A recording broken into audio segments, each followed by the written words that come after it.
Appreciate appreciate that. I'm just sitting here. I hadn't really said anything other than we're doing a Tina MacIntyre arc through Ouroboros, so as a flashback arc, and I was just like, I'm kind of worried that I've like signed myself up to do about 12 missions because we have to do all 12 of them. So it's like a mini task force, and I got to get up early tomorrow, but it's like I've been waking up early for like the last month. The last 6 weeks I just have, like, my sleep has just been all messed up, so I like wake up at 2 in the morning, and you know I got some personal stuff going on and other stuff. I just got stuff hitting me from every direction. So it's been awesome that City of Heroes came back when it did, because of course I could say it's also been a distraction. Like some of the stuff I'm dealing with, maybe I would have made more progress if I wasn't in the game, but I look at it like, hey man,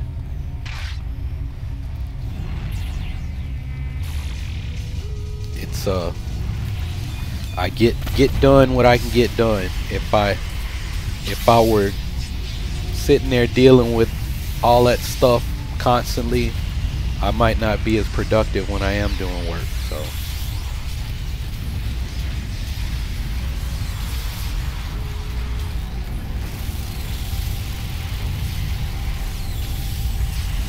wow, I might level a few times during this, because my I know I was close to 47, but running about 10 or 12 8-man missions, this might actually get me closer to 50, because that was kind of my goal. Because I was like, this weekend I want to hit 50, and then I had kind of said, you know, I don't think it's gonna happen. It was like, I don't feel like, after I got off the Star Wars live stream earlier today, it was like, yo, I do not feel like playing anything. I said I was gonna go wash the dishes. I did, and then I like crashed. I started cleaning my kitchen some, and then I just completely crashed. I just shut down completely. Then my granddad came over to talk, and I was like, well, he's coming over to talk, I'm probably not going to get anything else done today. But then I drove out to, I was like, let me take a drive out to the country. So I go to the Walmart out in the country to get out of the city and to get away from the hot, wretched, because the closest Walmart to me is like probably 10-15 minutes away, but it's like a ratchet mess. Like, I never know what's gonna happen there. Fight might break out in the parking lot. So I go to the one out in the country, and I just went, bought an iron, and like, that's what I love about Walmart. You can just go and buy like random stuff. I bought a new iron because for some reason all of my irons like don't work anymore. Of course, I have no idea how old they are. Like, if this iron lasts me 10 years and then it suddenly breaks, it's like, and the iron was like $10 too. It's like, well, if it lasts 10 years and breaks, it's like, well, $1 a year.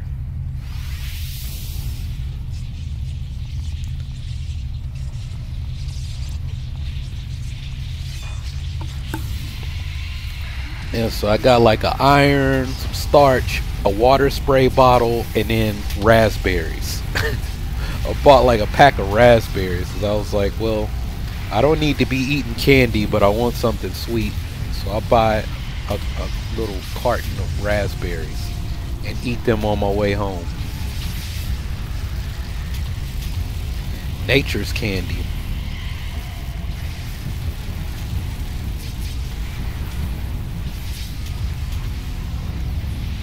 If I ever get another girlfriend, she'll be happy with my choice of nature's candy, maybe.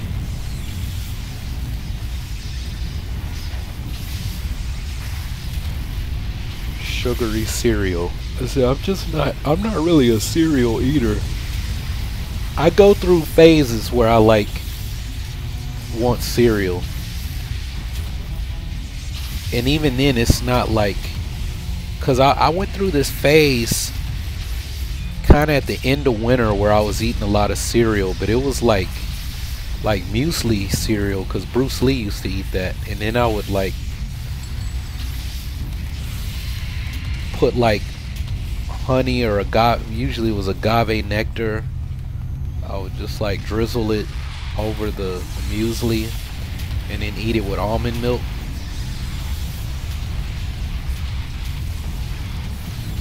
Yeah, it was like I was like buying like 3 boxes, and then like I was getting like almond milk on sale. Actually, Walmart has the cheapest almond, like nut milks. Walmart has good deals, like their brand.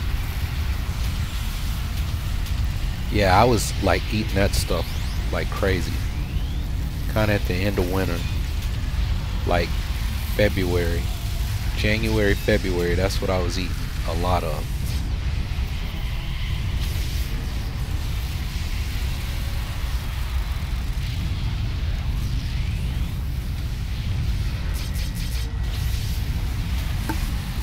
Usually in the summer, not to be cliche, but usually in the summer I ate a lot of watermelon. I'll go through like a melon in like 2 or 3 days.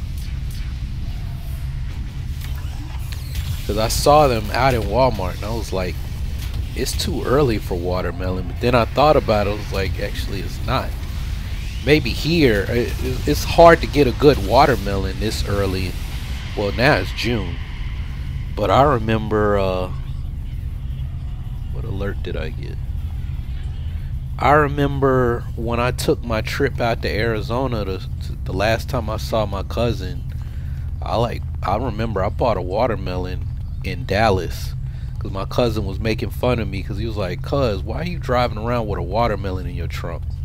He still messes with me. He's like, he and his kids, he's like, "Yeah, you know, cousin PJ from Tennessee, he'll ride around with a watermelon in his trunk." Or his wife like will bring that up. She'll be like, "Remember when he got that watermelon out of his trunk and he was sitting on the patio eating like half of a watermelon with a spoon?"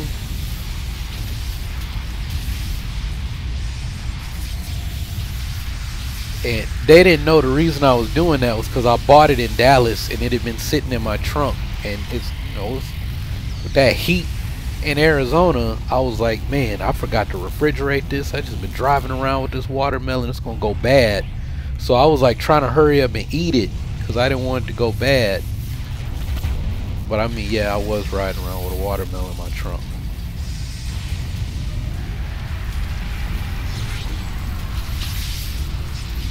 But that was when I was like really, really vegan. So it was like that was the only thing I knew. It was like, well, I go to Walmart, I'm gonna buy a whole lot of fruit, like whatever I can get, crackers. I had like bread, like hummus. Yeah, I had like some kind of like bread that they had in the bakery.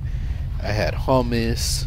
I had like carrot sticks, just all kinds of stuff that I was riding around with. Because it was like travel food, so I would stop at a rest stop and, you know, like open up my snacks while I was on the road. And I had forgotten about the watermelon because I was like, yeah, I'm gonna stop at a, you know, it was for my trek across Texas to make sure I stayed hydrated. And I was like, yeah, I'm gonna stop at every rest stop and like cut me a slice of watermelon or something, eat it, kind of rest up and take my time crossing Texas, man, because that drive from Dallas to El Paso, ooh, I hate that drive.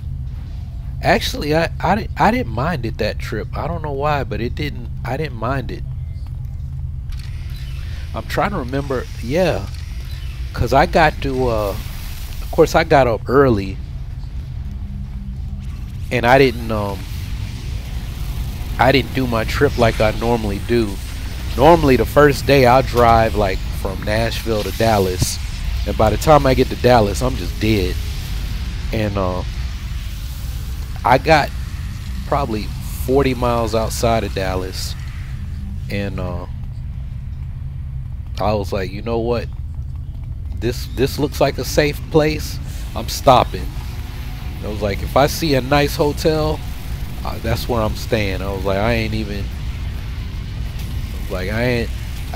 like the previous trips. The previous times I would drive to Dallas, I mean to Arizona, I was much younger and I was driving to see my boo.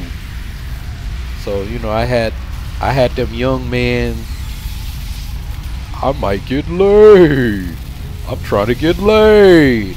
I was in a hurry, man. I would do that drive in like 2 days. I would drive to Dallas and almost be brain dead by the time I get to Dallas and get to my hotel. And the hotel I stayed in was like, it was almost in Fort Worth. So I like drove across Dallas, not even from Nashville to Dallas. I drove across Dallas to almost Fort Worth.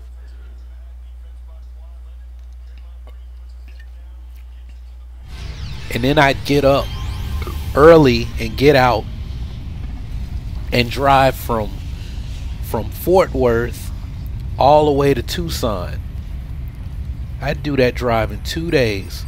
And now I'm like, man, ain't no way. Why are we doing that for? We just gotta go over here to Tina MacIntyre. I hear people popping portals and stuff. She's right here. Even if I were to ever get back with that girl, I'd be like, man, I ain't doing that drive in no 2 days. I don't care how good your stuff is. I can't. It might be good, but I won't be able to do nothing with it if I'm dead. I won't be able to do nothing with it if I'm dead. Oh man, Golden State and came back. They're up by 9 now. Man, I guess they're gonna tie up the series unless Toronto can do something. Golden State doing that third quarter run, they done throwing an alley-oop dunk on them and everything. They balling today. Who is that dude? That's Bogut. Bogut looks old. I remember when he first got drafted. Bogut look old now. I ain't even recognize him. Oh, they done turned it over. Yeah, I think Golden State's gonna take this one. Toronto was doing alright in the first half, but Golden State done hit them with that third quarter run. It might be over.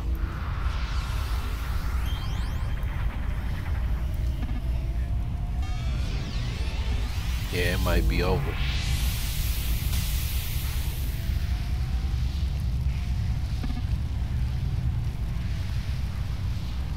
Ghosted. Yes, 10 left. We should do it. Yeah, I got it on my phone. I was trying to watch it on YouTube TV in another window, but I can't get the volume. Like it keeps playing. I can't like get it to lower the volume. And I'm like, man, I mess around and get hit with a copyright strike. It was like, you broadcasting the game. It's like, no, I'm not. But it's all playing through my headset.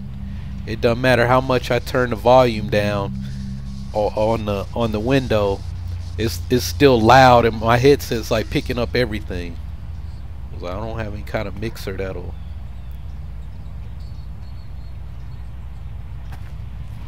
Man, I should know where these things are, cause I should know where these things are, cause I just did this. I just finished this arc. What, like Friday?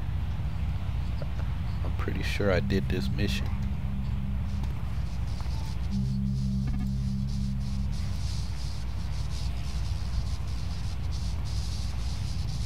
There's one.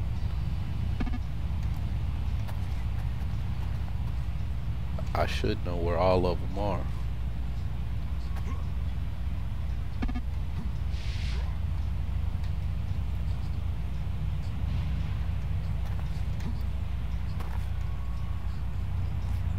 hear it.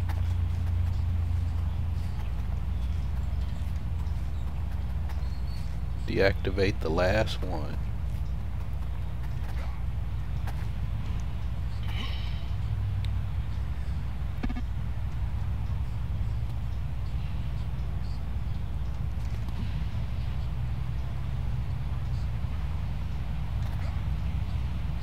I know one time it was back here. There it is. Jackpot. They ran right past it. Find Dr. Calvin.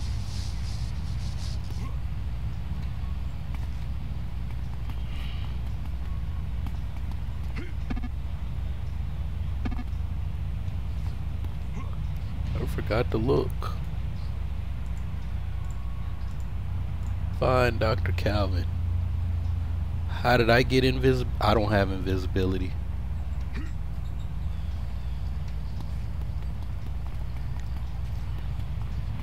That might just be my sprint effect, but I'm not invisible. Besides that, I got a taunt aura, so I would have to drop that. It was like if I were invisible, they would, cause my friend when I was playing on his server with this character, he was like, let's stealth it, and I was like, like, bro, you can't stealth past him. I was like, no, not unless I drop my toggles. He forgot that I was.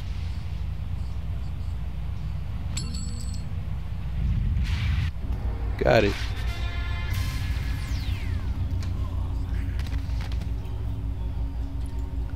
All right. Oh man. Well, I was about to say, man, they back in it, and then Golden State went up by 10 again.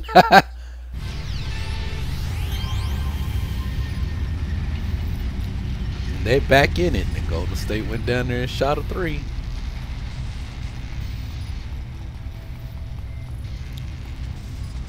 And then Kawhi to hit a 3. Down by 7. Hey, this might be a game.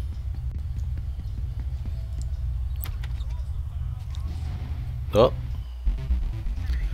Curry's to the line. This is gonna be a game.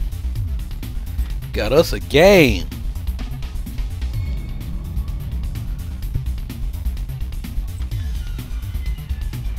Man, Kawhi just,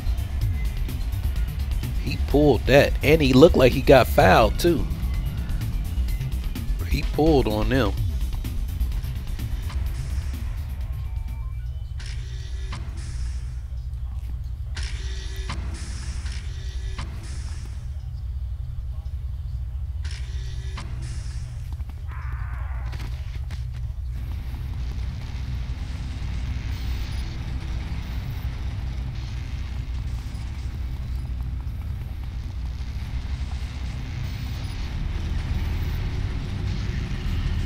I had a multi-dimensional badge.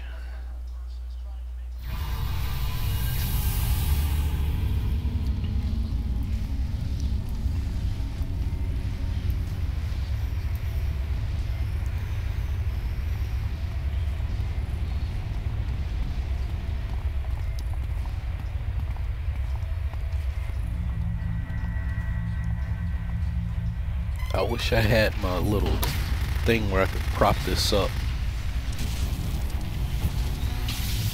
Steve Jabby.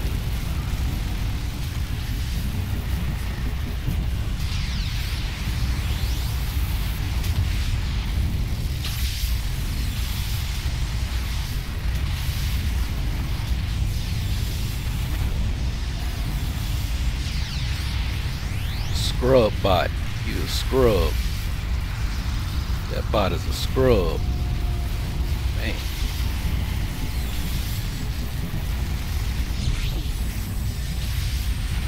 Why'd I keep getting analyzed weakness? Isn't that like a defense debuff thing? Oh.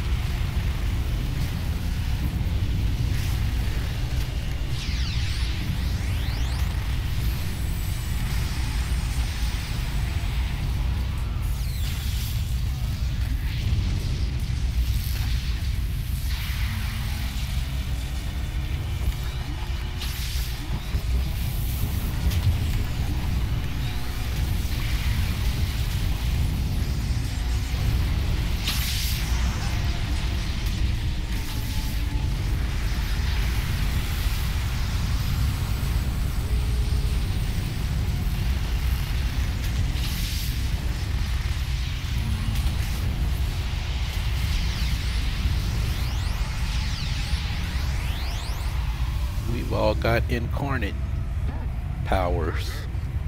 We did. Looks like they're about to wear off.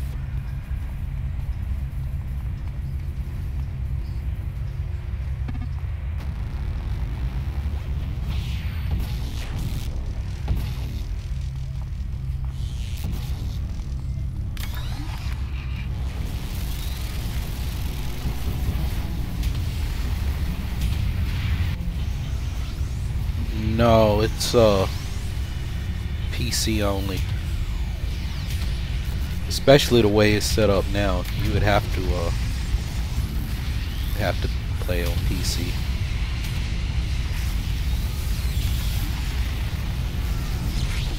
I remember one time I played this game with a controller, but it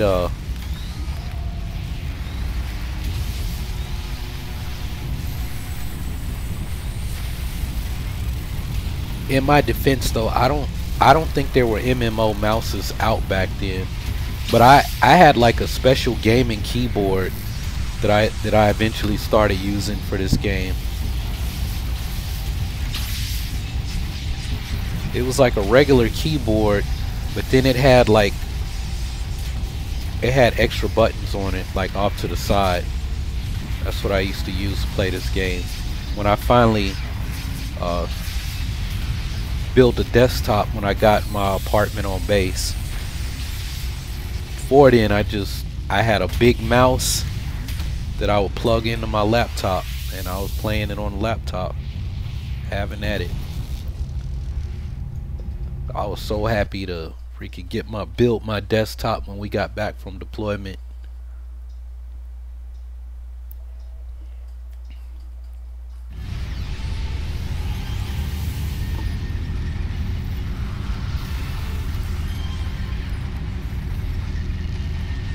It's all good. Yeah, we had a good time on those desktops.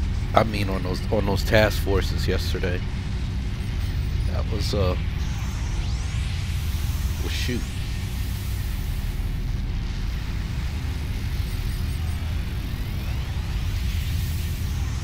Okay, they're not on our team. I think I just dipped out on somebody that was on my team though.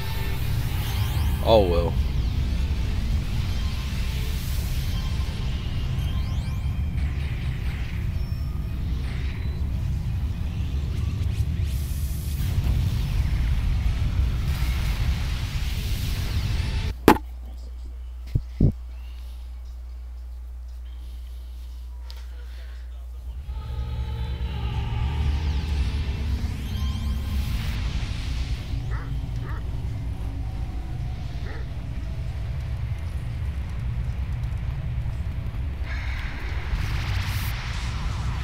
Yeah, I mean, given the age of this game, my laptop should be able to handle this, because I used to play Star Wars Old Republic on it, but I don't know, man, that laptop acts so weird.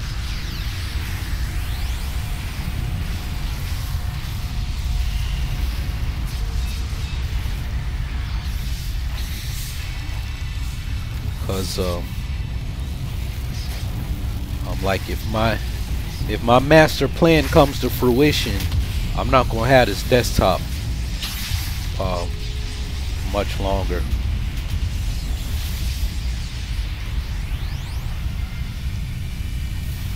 So I'm like, I need to look into a laptop that yeah, because I built this. I build all my desktops, but laptops, I'm like, I don't know. I don't want to say I'm not a fan of laptops, because like my Star Wars channel literally was running from my MacBook up until what, 2 years ago, when I finally got a subscription to Adobe CC, and I started using Adobe Premiere. But up until then, everything was on my MacBook. Like, I would take it to, because in grad school. Then I would take it on campus and I'd write my videos there. Sometimes I would be trying to edit videos before class started, or before I'd leave to go to my internship, or my field education internship, whatever, same difference.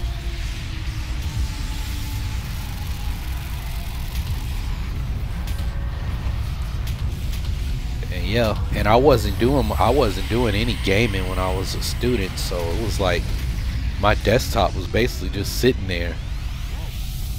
It's like the only time I use it is if I were in my room. The only time I use it was to watch Star Wars Rebels.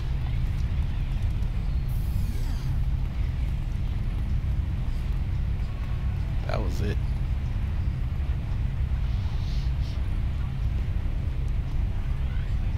Alright, well, we're starting the fourth quarter. Toronto's down 2.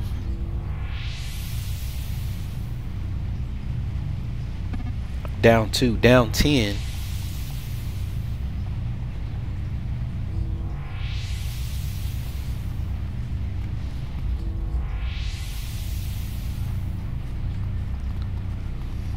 I'm not gonna be able to stealth through these guys because my taunt aura. But I can jump over them.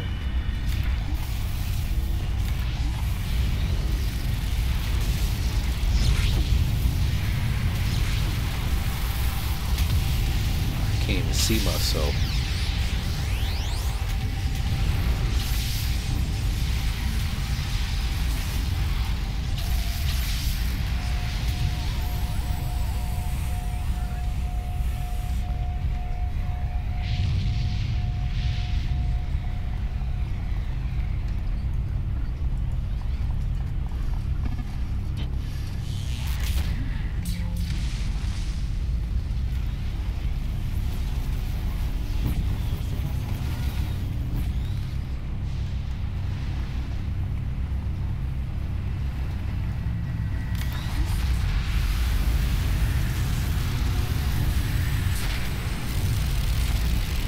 Man, I one-shotted her.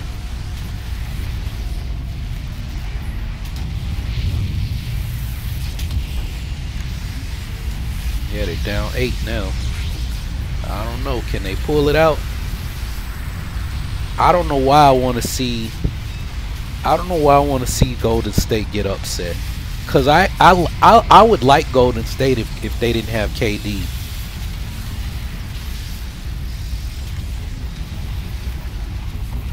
Just like them having Kevin Durant, it's like that's too much, man. That's too much. Y'all are already a really, really good team. Whoa, Boogie Cousins is playing too? I thought he was hurt. He played in game 1.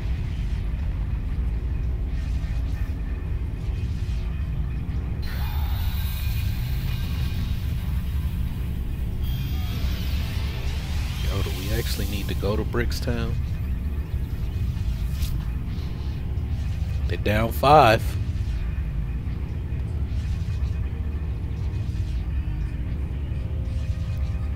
And then Boogie Cousins just scored. Van Fleet 3. Hey, this is gonna be a game. This is gonna be a game. They down 4. How did I get sent to Brickstown?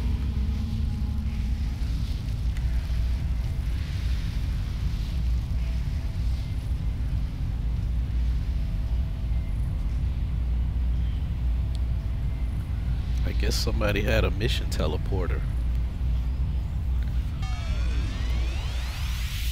Dang. Well, Golden State gotta stop. Dang. That was a dagger. Dang. Man, that dude hit that 3 so fast. Bang. Man, then he hit a 3. This is crazy, man.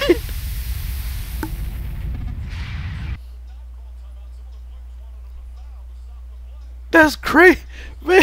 It turned right, hit a three right back. They down 7. Somebody got to get a stop though. Somebody got to get a stop. This is nuts, man. Hey, man, Toronto balling.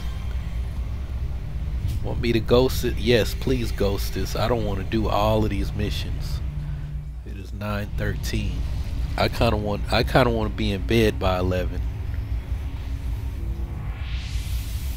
Even if sleep don't come easy, I still want to, cuz I know tomorrow when I'm at the arena doing this insane security stuff, I'm gonna be like, man, I wish I had gone to bed. Oh man,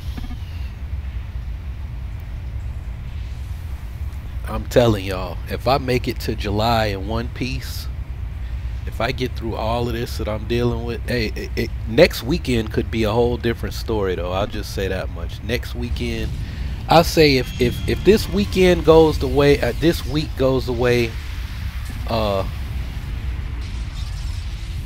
if this week goes the way I'm hoping it will. Well, I was gonna say next weekend will be like I'll be able to let my hair down, but then I had to think about it. It's like, wait, I gotta work like a concert Friday night and then some kind of country music event Saturday morning. So I won't really be able to let my hair down. Well, I will, but it's because I'm gonna be like tired. But I will be able to relax, so I will feel less stress. So we will see. We will see. It'll be interesting though, because I'm like selling off all of my gym equipment. It's like how serious I am about moving and focusing on, like I said on the stream, getting back to the basics. I was not just saying that. I'm getting back to the basics. I'm probably gonna keep like maybe 4 kettlebells and the rest I'm selling. All my weights, everything. It's like I don't need that stuff. I'm not even using it. Pull-ups, I got one of them little pull-up things that you can stick on a door. I got some Olympic rings. I told y'all I'm getting all the way back to the basics. I really don't. The only reason I'm keeping a couple of kettlebells is for people that I got this one guy that did the Hammer of Thor program. If he keeps training, I think he might want a new kettlebell program. And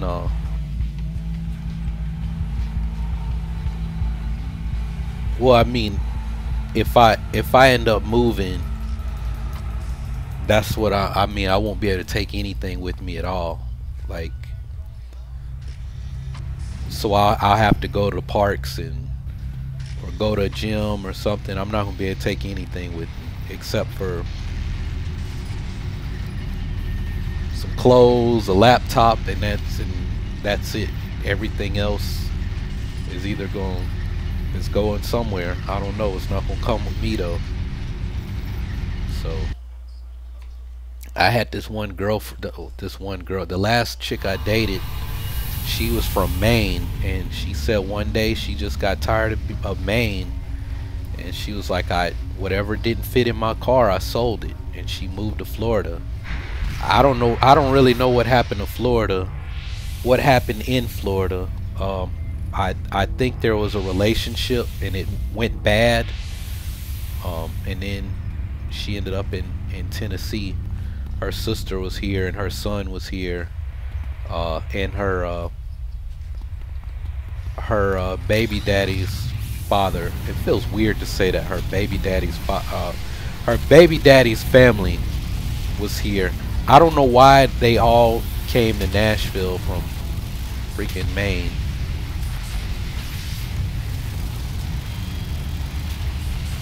But Yeah. It was just everybody was like, yeah. I mean, that's what he was. It just feels it feels weird to say that because her son was an adult. Like he was 21. So it's like, oh, your baby daddy, but your baby is a grown man. I think he died or something. So yeah. Not her son, but like the baby daddy, her son's father.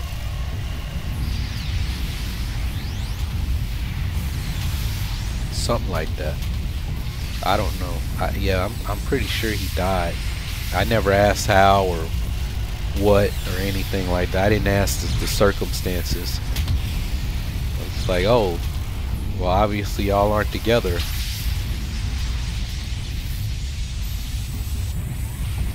And she had him like when she was in high school, so it was like,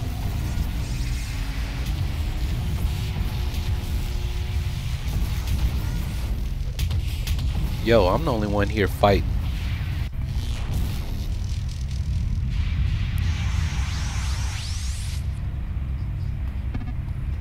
The baby daddy's family.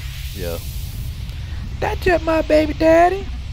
The weird thing was like, I saw a picture of her son and I was like, I kind of look like her son.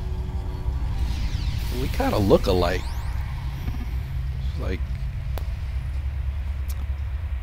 8. I'm on a team of 8, so I'm playing with 7 other people. They're down 9. I don't think they're gonna get back up. I think Golden State is gonna ride this one out. They're gonna go to California tied one apiece.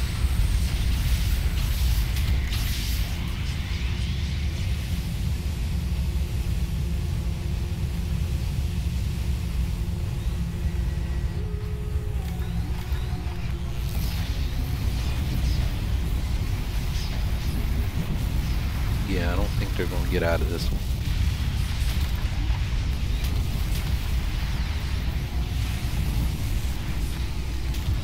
One shot this fool.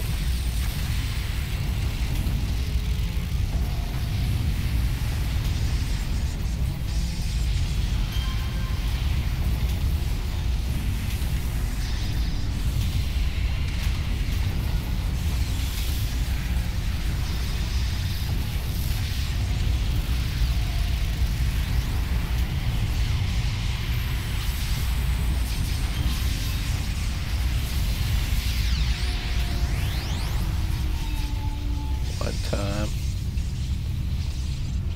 There's antimatter.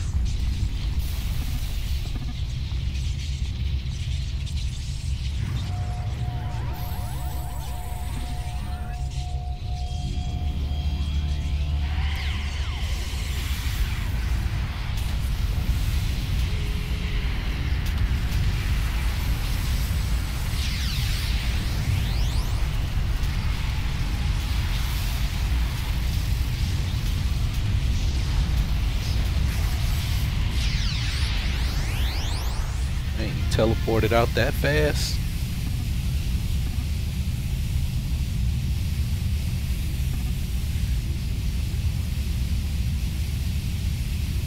Yep, he escaped. He disappeared. Teleported out.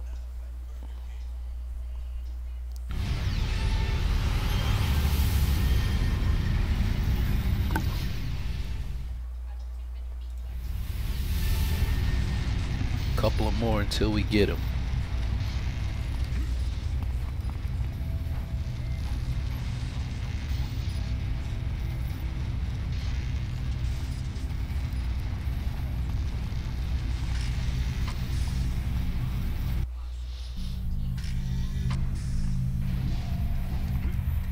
Oh man, I'm hoping tomorrow is not too bad.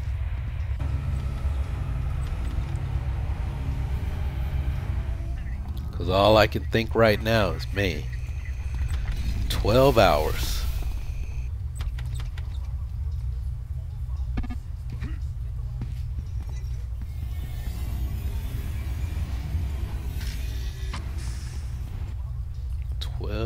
hours. It's gonna be a long day.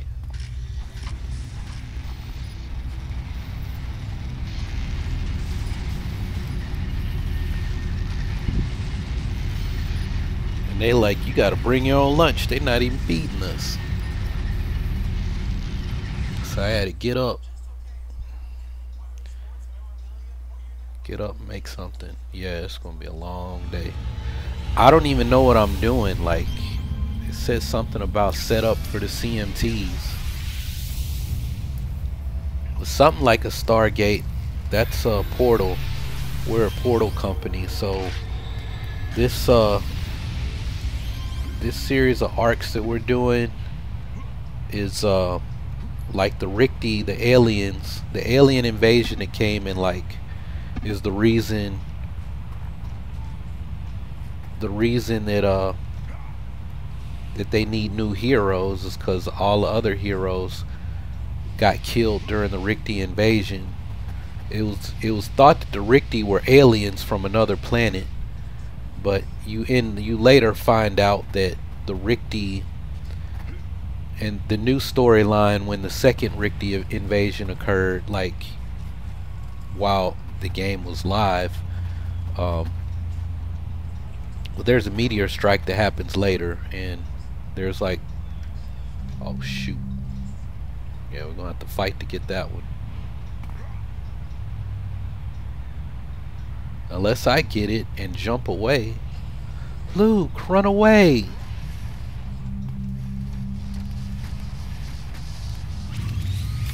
Yeah, they ain't gonna let me deactivate this. Nope.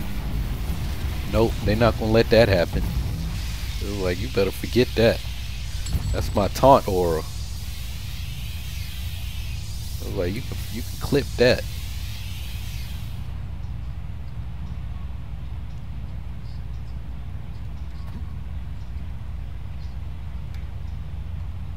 Yeah, we're gonna have to fight to get that one. Ding ding.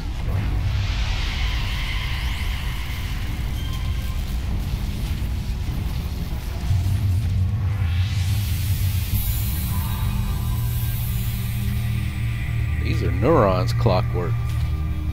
But while you got them stunned, why don't you go on and click that thing?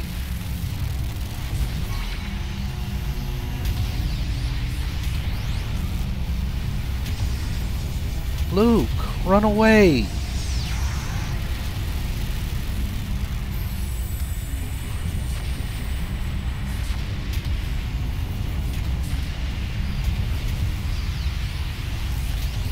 I must face him. No, Luke, run away!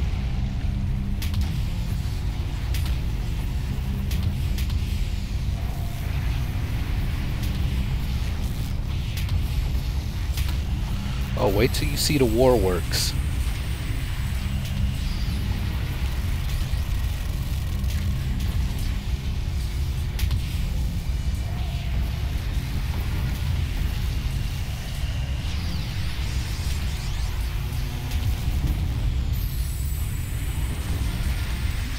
All right.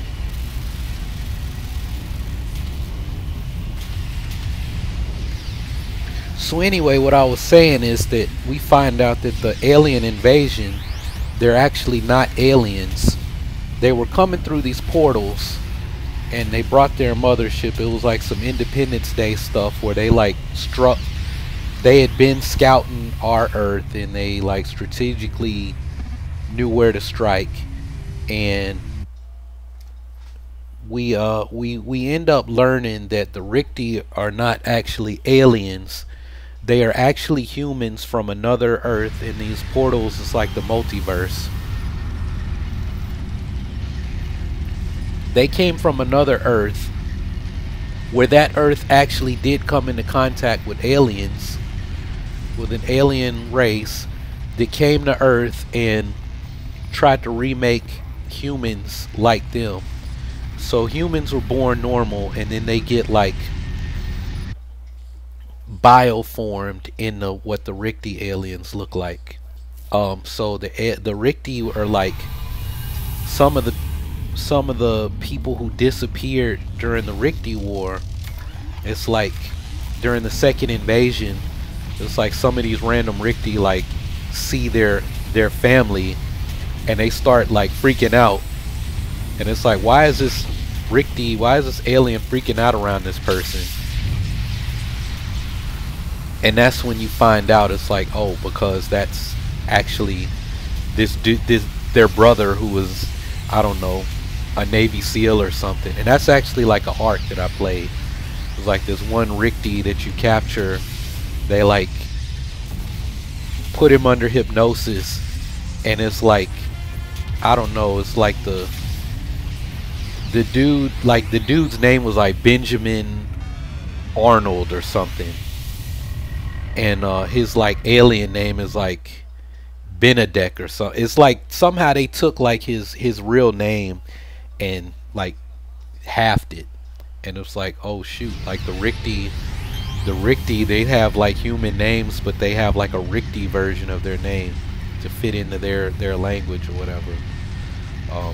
But they're actually humans from this other Earth, and that Earth, on that Earth, aliens came to the planet and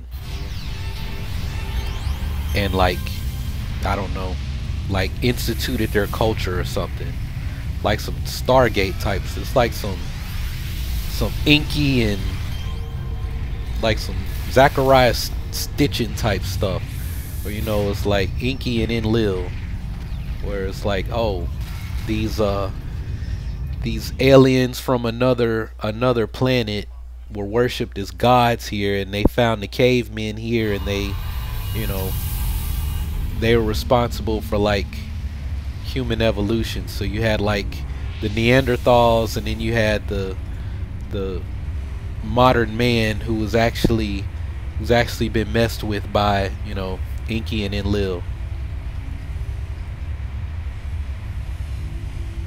That's Stargate right there. Isn't that what happens in Stargate? Is humanity is enslaved by its advanced race of aliens, and we refer to them, we in like our gods of mythology are actually like these aliens. That's basically the Rikti story.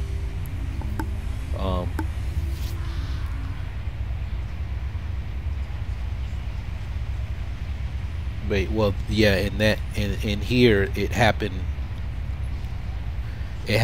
on another Earth, and now they've like come to invade our planet.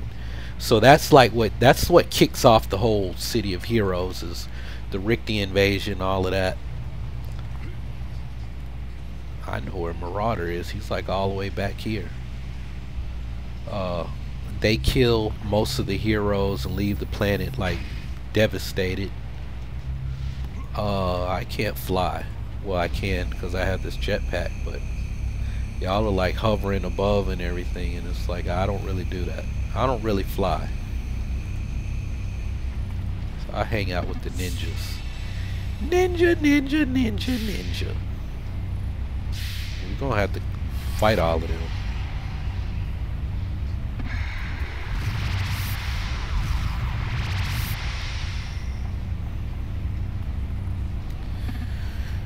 So what we're doing here is, when we started, like we started reverse engineering the Rikti's technology and understanding how they were traveling through the portals.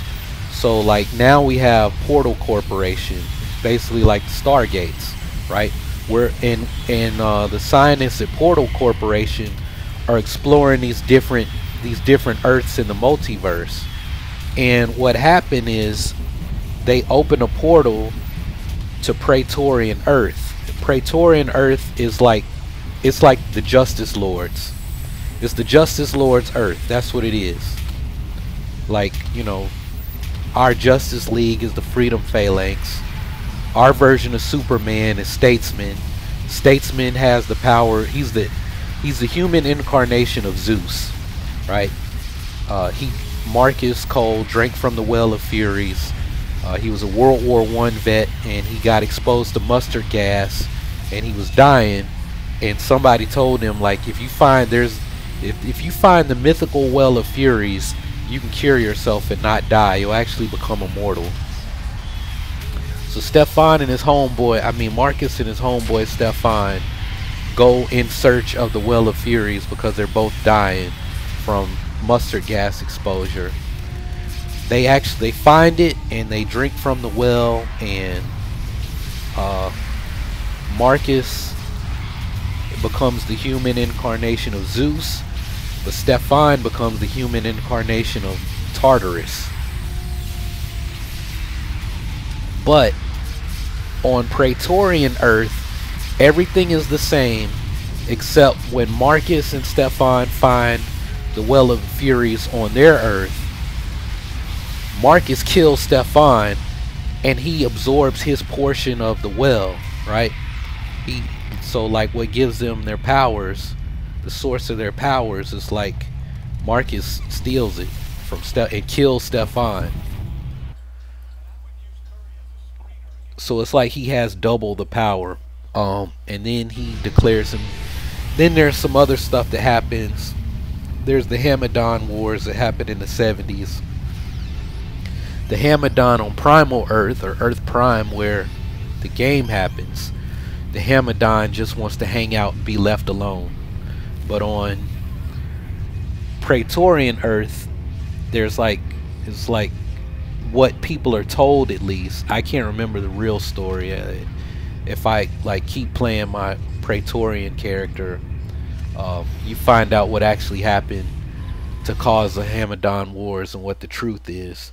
But what you're told, what everyone is told, is that the Hamadon was going to kill everybody on Earth, and he was going to turn everybody into devoured Earth, which was like these plant creatures that worship the Hamadon as a god.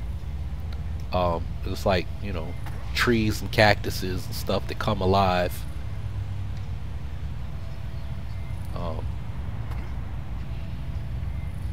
They're like plant animals, monsters, called the devoured Earth, and they worship the Hamadon. The Hamadon was like some dude, and he was some nature loving dude, and he had an accident and he turned into the Hamadon. Because the Hamadon is actually, his last name is Hamadon. It's like Dr. Hamadon or something. Like, it's like a Poison Ivy turned herself into like a forest or something.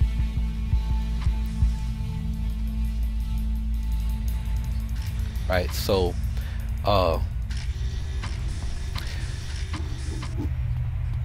on Praetorian Earth, Emperor Cole, Tyrant that he's called sometimes, tells everyone, you know, I'm your only protection against the Hamadon, and you got to live in this utopian city and whatnot. And all of the signature characters there are like, they're literally like the Justice Lords in the Justice League. So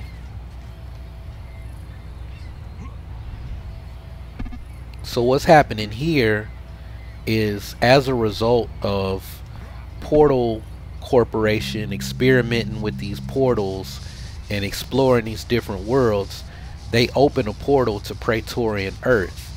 And so their positron is antimatter. That was the dude we fought, and he teleported himself away.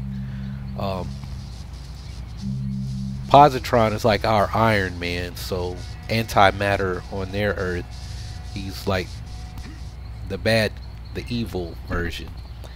He discovers Primal Earth, and he believes that he's in love with Emperor Cole's granddaughter, and on our Earth, Emperor Cole's granddaughter is Miss Liberty. She's like Wonder Woman, basically. Except she doesn't have any actual.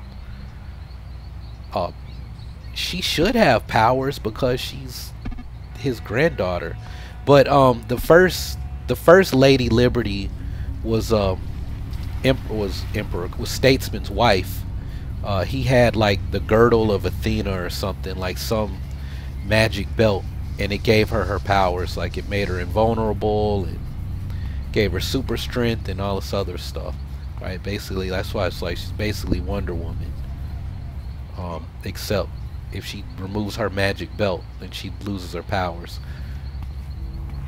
And I think she, oh no, I was about to say she carries Excalibur too, but that's Miss Liberty. She carries Excalibur because Hero 1, it belonged to Hero 1, but he allegedly died during the Richter War. He's like was the hero who sacrificed his life to enter the Richter's portal, and there was like the mission where they were like, hey, if we can go to the Richter's home world and we like detonate a bomb, we can like cut the Richter off, and we can close their portal from their side, and the Richter that are here are left behind, but they can't communicate with their home world. The problem is that the magic based heroes that go through the portal, y'all will be stuck there.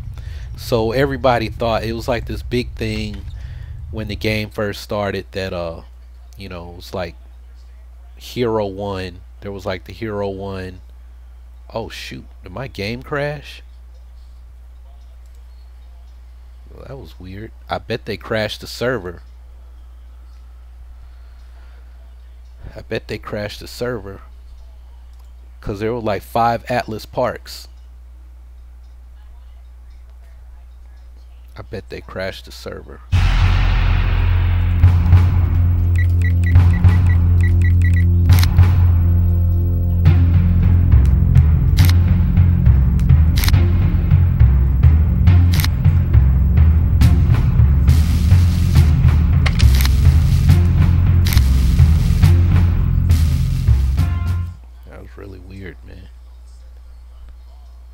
What's up? So like Hero 1 sacrificed himself to go through the Richter portal, and man, now my game is loud again. All the sound settings have been like reset.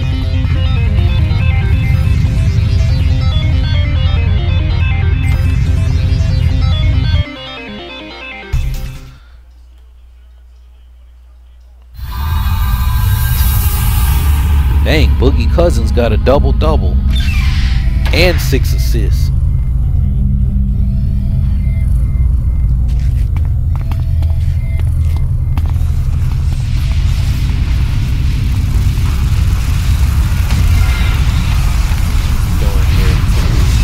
This is the last mission. Defeat Neuron, defeat Antimatter. This is the last mission. This went fast.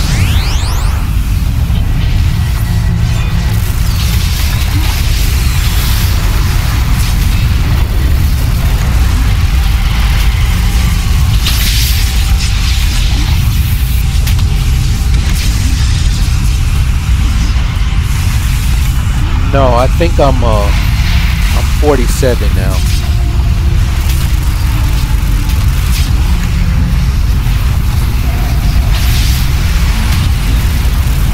We've been ghosting a lot of the missions, so like if we were fighting, I would have gained a lot more XP.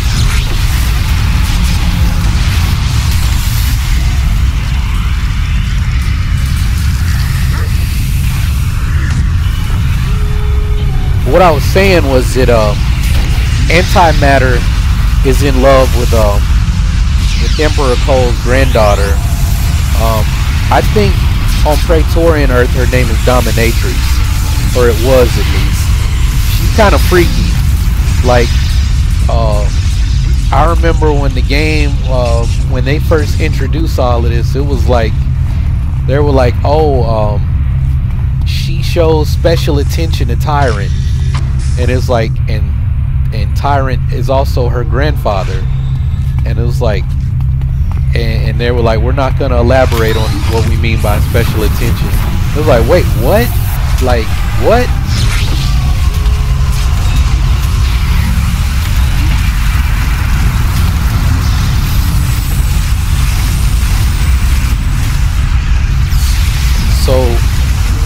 Emperor Cole's got some kind of weird, freaky-deaky relationship with his granddaughter. And she carries a whip. Miss Liberty doesn't carry a whip, but Dominatrix does. Like I was saying, Antimatter is in love with Dominatrix. So when he discovers Primal Earth, he thinks that if he invades Primal Earth,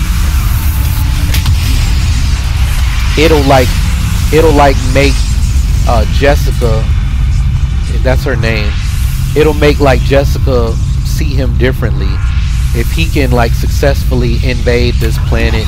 And it's like where there's like another version of all of them, another version of Emperor Cole, goes by the name Statesman.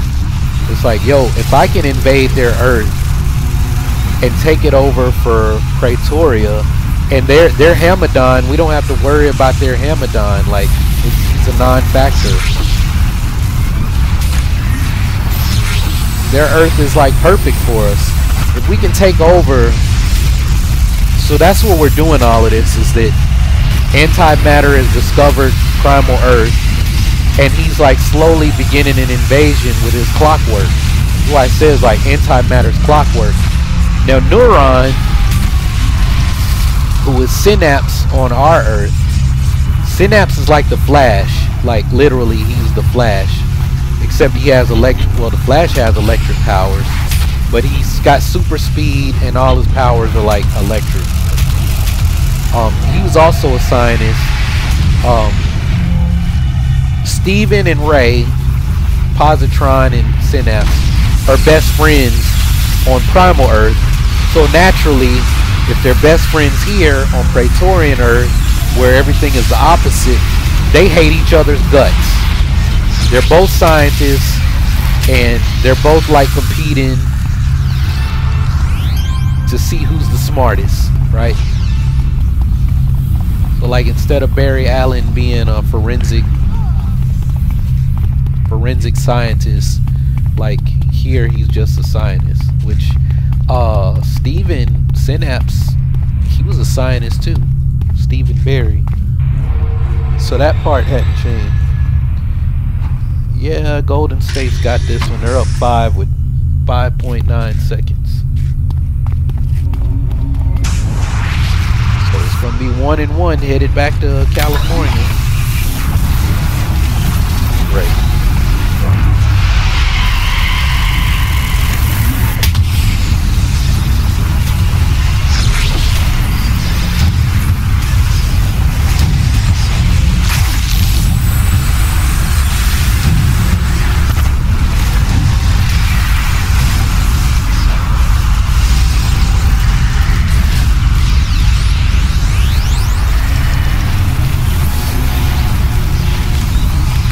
Oh, there's Neuron.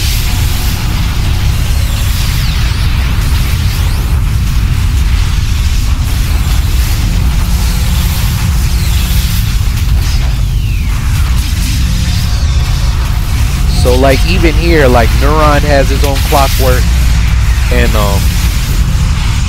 Antimatter has his own clockwork. So Neuron's gonna make a comment about like Antimatter's gonna fail. He's doing all of this to get Jessica's attention, and it's like Jessica's still not gonna like give you the time of day.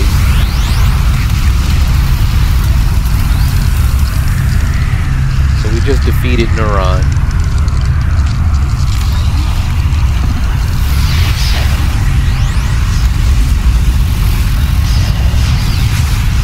Well, I mean, I'm playing with like all the settings turned up to max. The game came out in 2004, so if you don't have everything turned all the way up, you might be able to handle it.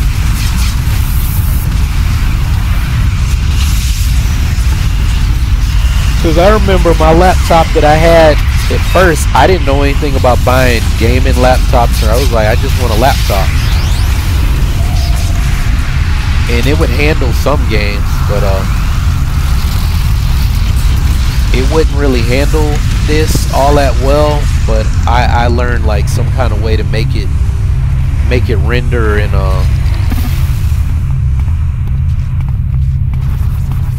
he's here. He's in there. Let's get him. Yeah, I did. See, I think I did this mission yesterday.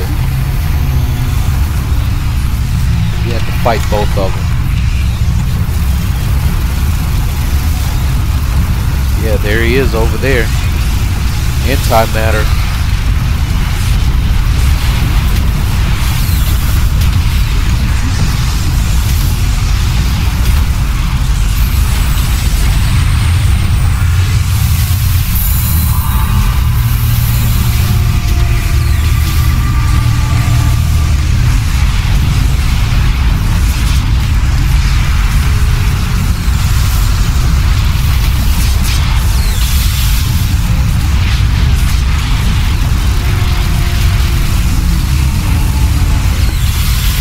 Iggy. Did Iggy hit the go-ahead shot?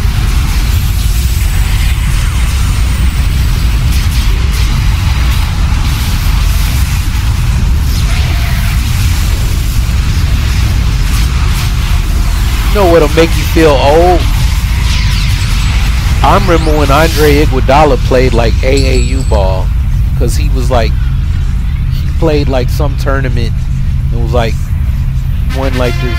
He was like the player of the year or something for some tournament when he played AAU. I remember when he went to Arizona. I remember when he went to Philadelphia because he played with Iverson. Look at the star. No badge.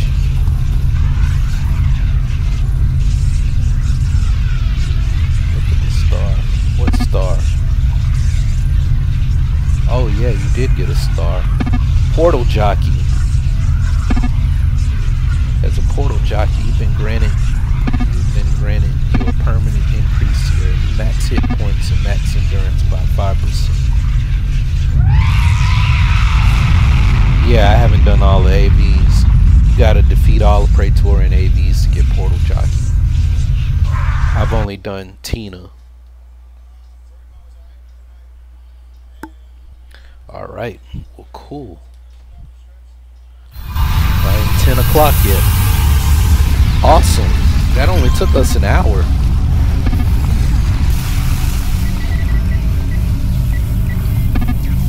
And I think I got reward merits too, because we did the art. I got 35 reward merits.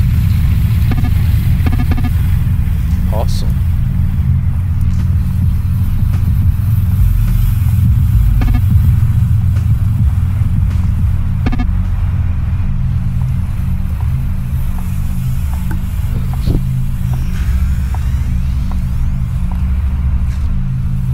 Said antimatter is the AV you can hardly meet.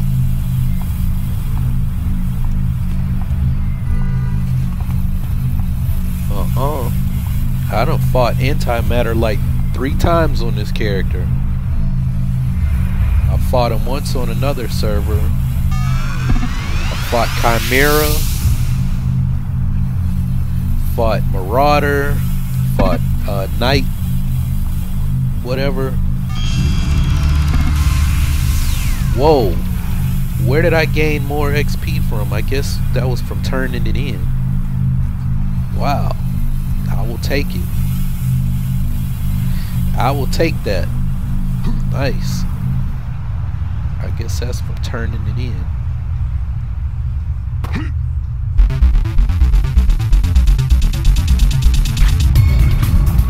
What level am I? I'm pretty sure I'm 47 now. Looking for advice on powers? I got some ideas for you. Yeah, I'm level 47.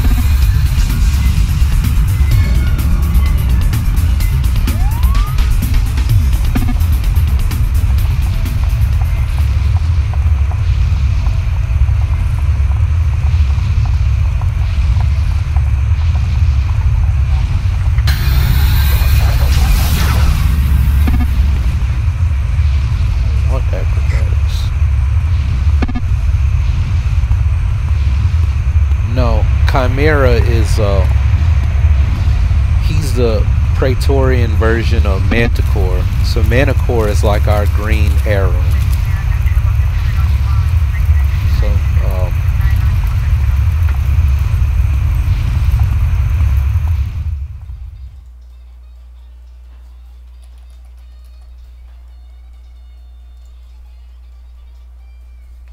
so this is that's Manticore. He's like our green arrow. And he's named after, you know, the Manticore, right? So Chimera is, he's got another, you know, mythological beast name, but Chimera is like more badass than Manticore, because Chimera is like got ninjas, and he's like, I mean, he's an archer too, but he's like even more like uh Green Arrow, like, because Chimera is like a ninja and an archer, like uh like the League of Assassins in the Arrow show, where they're archers but they're ninjas too. So like Chimera will pull out a sword and go to work on you. But yeah, so yeah, I was saying I've already beat Chimera. So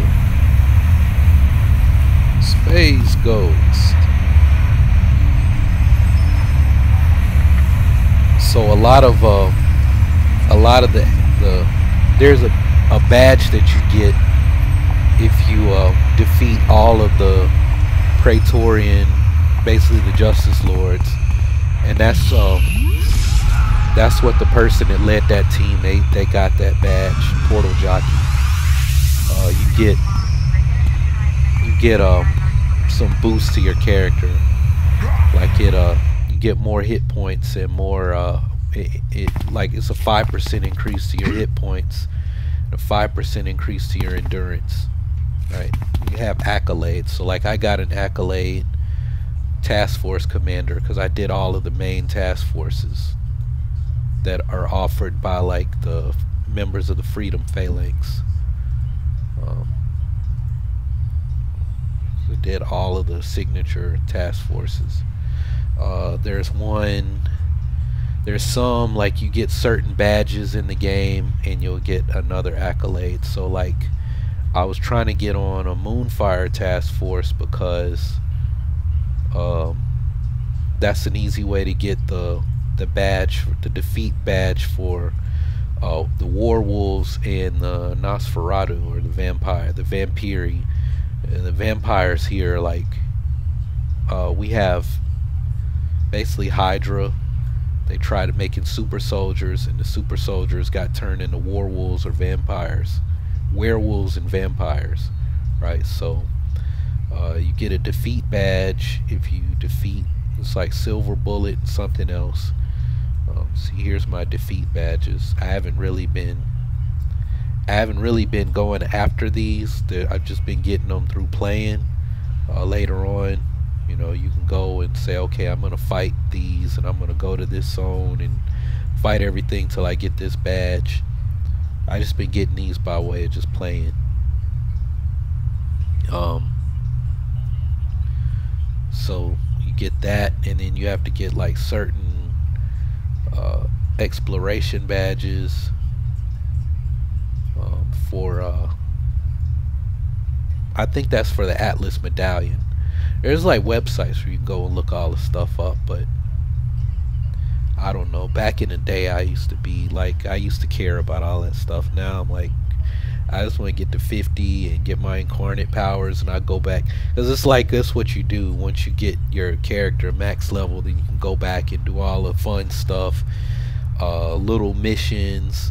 They have like one-off missions where you get a badge for doing like the Spelunker badge, I think. Is it Spelunker? Yeah, Spelunker. You like have to rescue the missing fortune teller, or like the Doctor's ally. I think that was from an arc. There's like Warwall Defender, where I was trying to get that one, but I out-leveled the contact. She wouldn't give me the mission, where it's like, oh, go here and the Richti are they're trying to take down the war wall, and you go and you do the mission, and then you get war wall defender badge, right? So you get those, and they might be tied to certain accolades. And it's easier to get them now because you can time travel. Like, you go to Ouroboros and you can go back, and it'll put you at the level that that mission was when you would have run the mission. But all of the powers that you have at that level are like, it's like you still have it. The power is powerful as it is at whatever level you really are. It's like if I did something and I go all the way down to level 1, it's like, okay, I'm level 1, but the powers I have at level 1 are like, I still have all of the slots that I have at level 47 now, right? So when I talk about, like, if I were level 1, I would only have this and this, but I think when you fight at level 1 and you're like already level whatever, you would be level 1, but you would have everything that you have up to like level 6, right? So I might be level 1 but have like all of these powers, or at least these 3, and like these 2, even though I'm fighting at combat level 1, security level 1. Yeah, this came out right before World of Warcraft, like literally right before. Well, not literally, because World of Warcraft came out in the fall. This came out in the spring. It came out when I left right before I left for boot camp. But I saw it on Game FAQs, and I was like, man, that sounds pretty cool. I was like, but I'm leaving for boot camp, so I can't play. I was like, but when I do, look for this. This is what kind of character I'm gonna make. I said I was gonna make a force field gravity controller, and I said I want him to have like martial arts, because I didn't understand anything about the game then. And that was the first character I made, and then I stopped playing that character. I like, it took me a while to like find something that I wanted to play. It took me a while. Then I settled on Storm Electric Defender, and I was like, I don't know if I really like this, but I like being able to zap stuff. And I was like always wavering, and Forrest was playing his mind controller, and then we met Jen, and then we kind of had our trio. Jen was a blaster, so she could kill everything. Forrest couldn't mess anything because he was a mind controller. That's like the truest controller there is. You don't immobilize, you can put things to sleep, you can confuse them, or you can just straight up hold them. See, he would put stuff to sleep and we'd sneak by it. He would hold it, Jen would kill it, and I'd just have stuff going all over the place with my Storm Defender, and I'd be trying to kill, but Defenders or arrest, but Defenders attacks were really weak, so it wasn't like I was really doing anything, but I was trying to. Man, I remember trying to get that character to 50. Oh man, we stayed up all night. I had people staying up all night helping me get to 50. It was on Saturday night, and then they were like, alright, but you gotta help me tomorrow once you get to 50, because I wanted to get to 50, because that was when you had to get to 50 to unlock the epic archetypes, and I really wanted to play as a Peacebringer. You had to get to 50 to unlock the Chaldeans. I was like, I really want to be a Peacebringer. I remember that this one lady was like, alright, if we play and help you get to 50, you gotta help me with this mission tomorrow. Man, I didn't get back on that character for like a month. I played my Peacebringer, like everything. I'm trying to remember. I think I was on Medhold when I got to 50. Cause it seemed like I played that Chaldean like all day the next day, and I was like, there's no way I could have done that unless I was on hold. because I would have had to go in and study Sunday night in the schoolhouse, because I would have had study hours. I would have had to make up my study hours, but I must have been on mid-hold. I'm pretty sure I was. Yeah, because I don't think I played City of Heroes too much in Power School until I got sick. Because then I started back playing, because that's how I keep in touch with Forrest. But I was still playing the Matrix Online. I don't know what like got me off the Matrix, because I was playing the Matrix Online for a minute. Like still playing it. And then I finally put it down.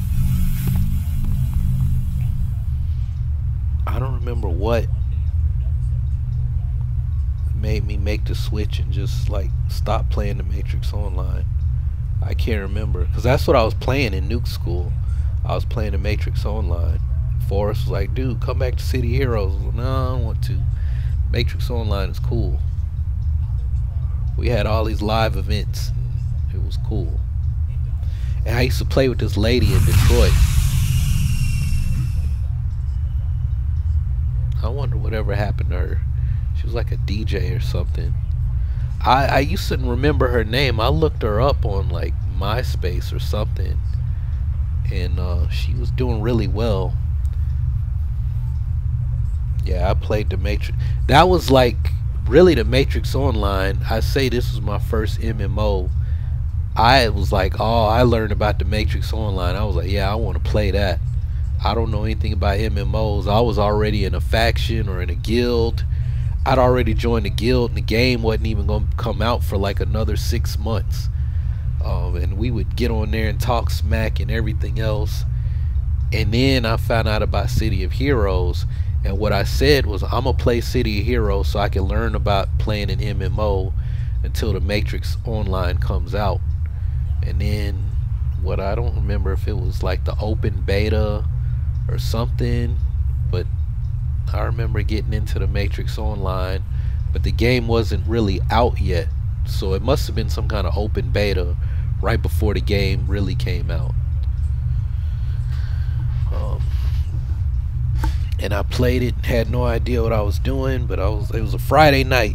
Yeah, I remember, and the game kept crashing, and then I just gave up and went back and played City of Heroes till the game really came out. But it was something like, I don't remember when the Matrix Online really came out.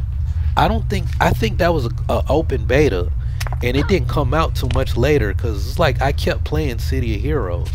Because I remember, I don't think the Matrix Online really came out until I started Power School. I'm positive that's what happened, because the first live event, I was there. I remember they did this thing, and like everybody got turned into Neo. Like we logged in, and it was like all the bad guys were Neo, and you were like fighting him, and you were getting like fragments of Neo's code. And then we had to fight this giant monster on like a Saturday night or Sunday or something. That was like the conclusion of that event. And yeah, I was hooked then. I was like, yeah, I'm not going back to City of Heroes. Like, we're continuing the story. That's right. Yeah, I was playing a Matrix Online all through Power School. But before then, it was City of Heroes, because I played City of Heroes when I went on leave. When we got put on the watch bill, that's all we would do. We would stay and watch, and we get off watch, sleep, and then play. The day we were off, we just all be on base, just playing City of Heroes, eating pizza and playing the game. And we saved up a whole lot of money, because we were like, we're on the watch bill for 2 months, so we go on leave after this. So if we just stay on base, and you know, we get tired of eating the base food, go get a pizza from the bowling alley. It was like, we will have bank when we go on leave. Yeah, and that's all we did. We had 12 on, 24 off. 12 on, 24 off. Man, that was brutal. Or was it 12 on, 36 off? It was something like that. It was like you'd have a whole day off and half the next day.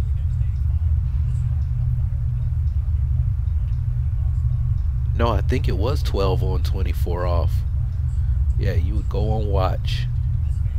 So if I had the night watch, then you got off at 6 in the morning, and you were off till 6 the next morning, and then you stood the day watch. Yeah, and then you got off 6 that night, and you were off until 6 the next night, which means the next watch you had night watch. Yeah, that's what we did. So we'd sleep. Yeah. Yeah, it was 12 on, 24 off. Oh my God, that sucked. It really did. And I mean, we were like, well, we don't have to go to class and we don't have homework. It's not that bad. I'm like, man, it wasn't that bad, but it still kind of sucked, man. It was like, get up, we're gonna watch again for 12 hours. At least we had fun. We made it fun. Some people got in trouble doing stupid stuff. We played a lot of City of Heroes. I'm thinking about other stuff that sucked about it though, like what I was on watch one night, and old girl in Tucson that I was talking about earlier, where I would freaking drive from Nashville to Tucson in 2 days. I remember me and her fell out. We fell out when I got out of boot camp and started nuke school, and we had this argument because the dude she got with after me, so I won't go into details, but I like had words with him over the phone, not knowing or not thinking that he was from where I was stationed, and he was like really talking about getting some dudes to come and get me, because he was really about that life. That's why he got out of South Carolina and was in Arizona, because he was gonna go to jail. He was like, yeah, he was like, don't tell him to leave the base. I'm gonna send my dudes after him. Talking all that smack over the phone. So she got on the phone and like went off on me and this and that, and I knew her. I'm like, this is not for real. And I was like, I kept telling her, I was like, it was something I kept telling her to say, and I'm like, if she doesn't say it, then she's like joking. She like kept repeating the last thing she said. I was like, yeah, say blah blah blah, whatever it was I was trying to get her to say. I was like, if she says that, she's serious, it's over, like we done, no more friends. So I remember we were on night watch, and I was like, hey man, I'm a run to my room real quick and use the bathroom, and I'll be right back. I went up to my room, and then I was like, I'm gonna check my email while I'm here. I had an email from her. She was like, yeah, and this was like, we got in that argument in September. This is February when I get this email. So I hadn't heard from her in forever. So it was like, after a while, I'm like, okay, maybe she was for real. I have not heard from her since we had this fight, and I had just finally, I'd gotten over it, and that's it. We done, over and done. I get this email from her. She's like, hey, we had words and things didn't go well. She was like, I didn't mean any of what I said. I thought you could tell. It was like, the reason you haven't heard from me, I got in some trouble. I've been locked up all this time. I just got out. So now I'm like on watch like the rest of the night, like what the hell, like oh man, or what's gonna happen? And Forrest is like, so are y'all gonna get back together? Like, dude, you gotta get out there, man. Are you gonna go and we gonna leave? Like, what's going on? And this and that. I remember, like, man, that was a sucky time. That was a sucky period. Dang, I'm talking about Forrest. He just messaged me.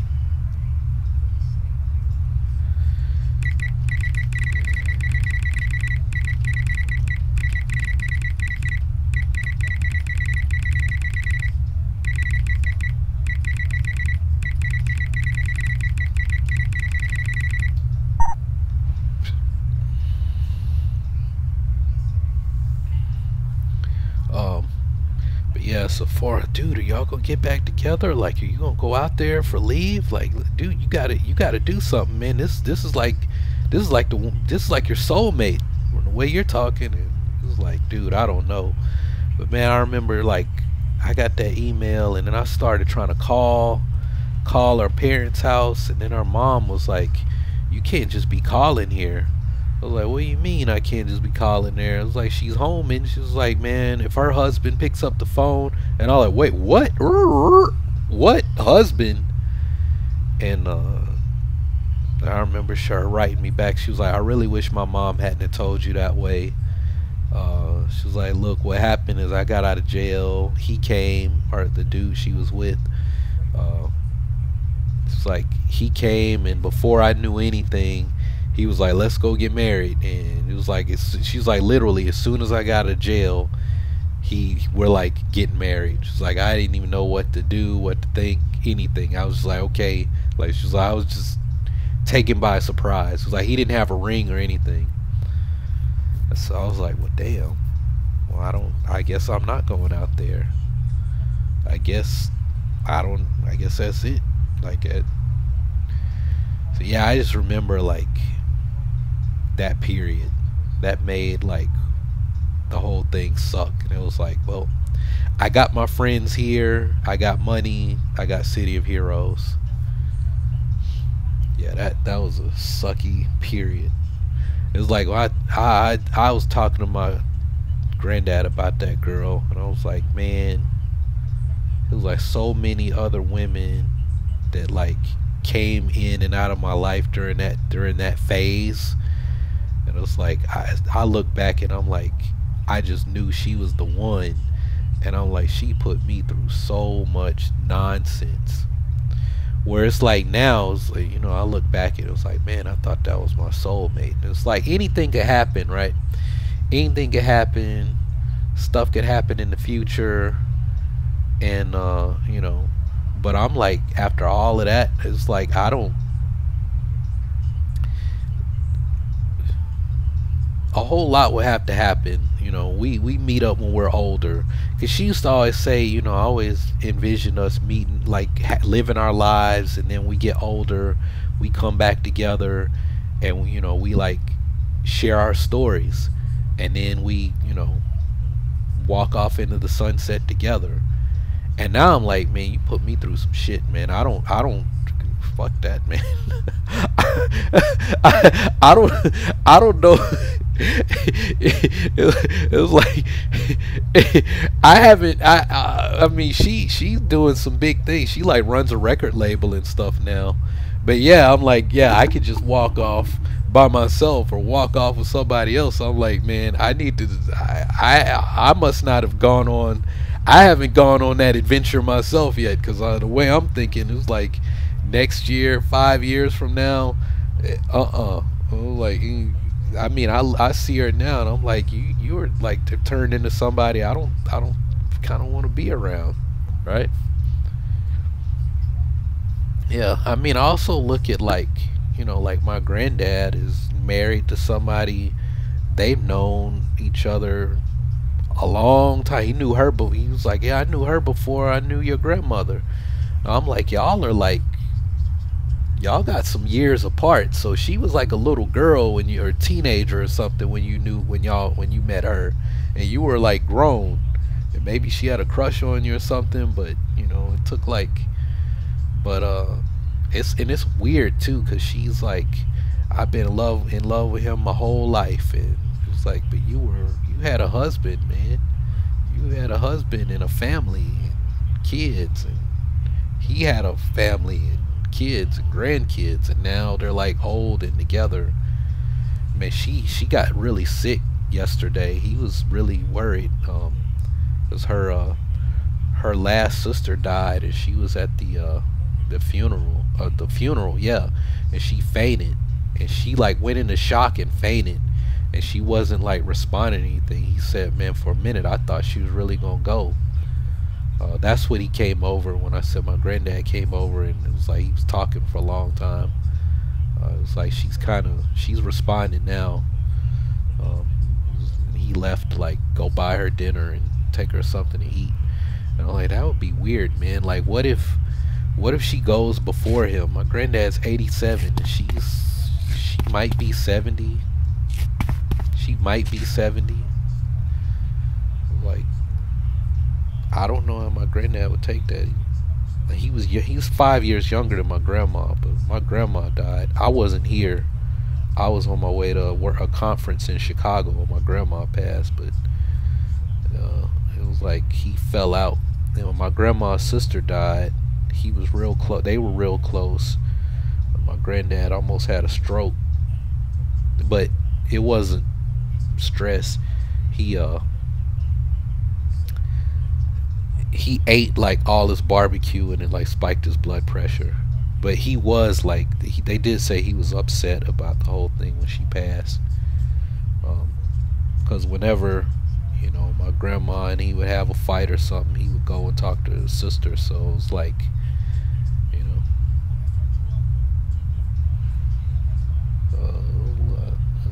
meat sweat. It was a little more than meat sweats. He what do they call it, a TL or something like that. Like it's like a stroke, but it's when your blood pressure like jumps up really fast. So it's not an actual stroke, but it's like a stroke. Like it was serious enough for him to be in the hospital for a couple of days. But at his age, they have to like keep you there to rule out that it wasn't a stroke. But yeah, he was. I was on my way to that was when I was on my way to check in San Diego when all of that happened. So I was on the road. But yeah, it's kind of scary, man. Like she almost went out. That would have been a second wife that he outlives. It's actually making me kind of nervous now, because part of my plans, I was like, okay, I think I can move. I think I can leave Nashville now because he's married and she can look after him, and it's like he's in better shape than she is. It's like shit, man. It's like I'm it's nothing in Nashville for me. Not really. Only thing I can do is go be a cop. And I don't want to do that. Hands up, don't shoot. It's like the only thing here for me to do. Try to run my business, but I'm like, I feel like my business will do a whole lot better when I leave the city, just because little demons jumping on my back, personal demons. Like I need a fresh start somewhere. So I don't know. Anyway, y'all, I am like not playing the game, sitting here checking, shooting the breeze with y'all and checking my other channel. Kind of trailed off. Yeah, and views dropped. I guess everybody was like, yeah, man, I don't want to watch YouTube. I'm going to watch that Golden State game. Because as soon as the game came on, the views dropped off. But we'll see. Well, I did pretty well yesterday compared to how I've been doing. I didn't even upload anything yesterday, but I uploaded late on Friday, so the Friday stuff carried over. Yeah, I feel like I need a fresh start somewhere and do something different. I really want to get out of the US for a little while. Just me though. It's just me. I feel like there's too much noise here. I was talking to my friend Ted about that. He's in Bali right now. He and his wife are in Bali. I think they're gonna stay in Bali for about a month and then probably go to Vietnam after that. They just been bouncing around. He was like, dude, he was talking and he was just telling me the circumstances of when because I remember he hit me up right before The Last Jedi came out, and he was like, dude, I'm thinking about going to Thailand. And I said, you should totally go. I was like, as a matter of fact, I kind of want to go too. Looking back, I should have, as soon as I got my check for The Last Jedi, that December check, I should have bounced. Like, I'm out. Get my money, buy me a plane ticket. Probably had about $1,500 left over. once I got over there. Maybe the plane ticket wouldn't even been as much as I'm thinking it is. If I could have gotten feet on the ground over there with 2 G's in my account, that's all I need. That's all I need. Yeah, I won't be running around hitting the club every night, hitting the bars every night, and bringing girls home. Get over here, figure out how to set up my stuff, keep making videos for YouTube, give me a little job teaching English, so I have some money coming in, do the YouTube thing. I should have dipped when he did. Yeah, man, it's too much noise. It's too much noise going on over here for me. Right? Literally too much noise, you know.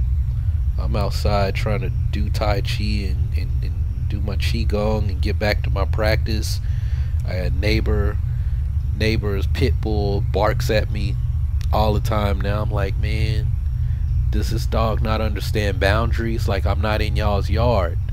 I went all the way to the back of my yard, because normally where I normally train is like right where their dog is just chained up.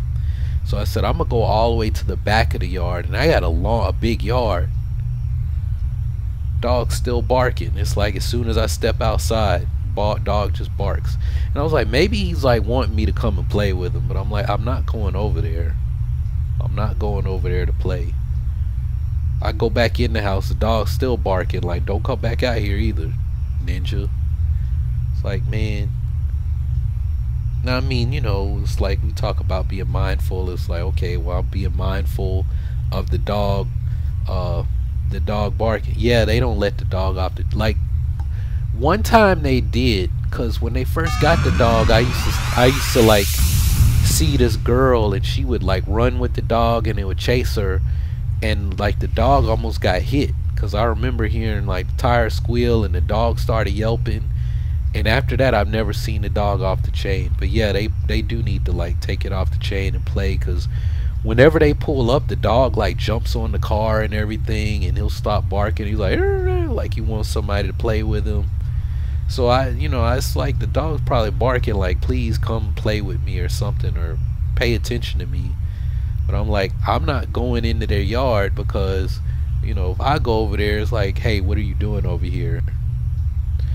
My experience with pit bulls is they're very territorial. Some are nice.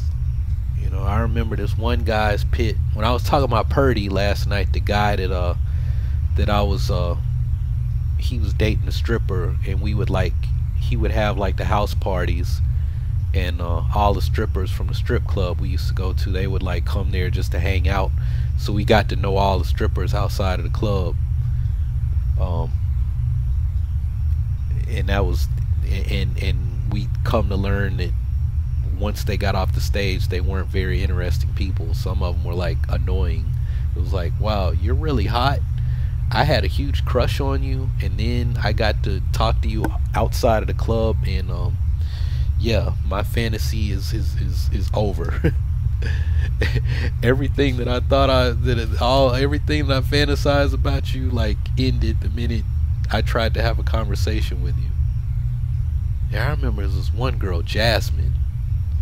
I don't know what she was, but I mean, she was Jasmine, like off of Aladdin. That was her stage name, Jasmine.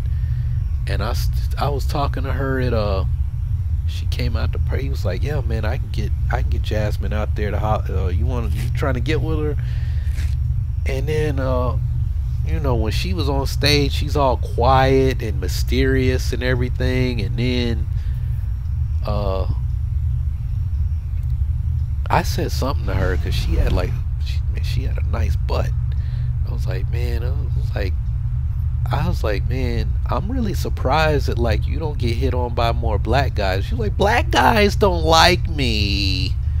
I heard she said that, and I kind of looked at her. I was like, I don't really want to talk to you anymore. I just thought about something. I have a friend who looks like Jasmine in the face. was a kung fu friend at my old teacher's school in Arizona.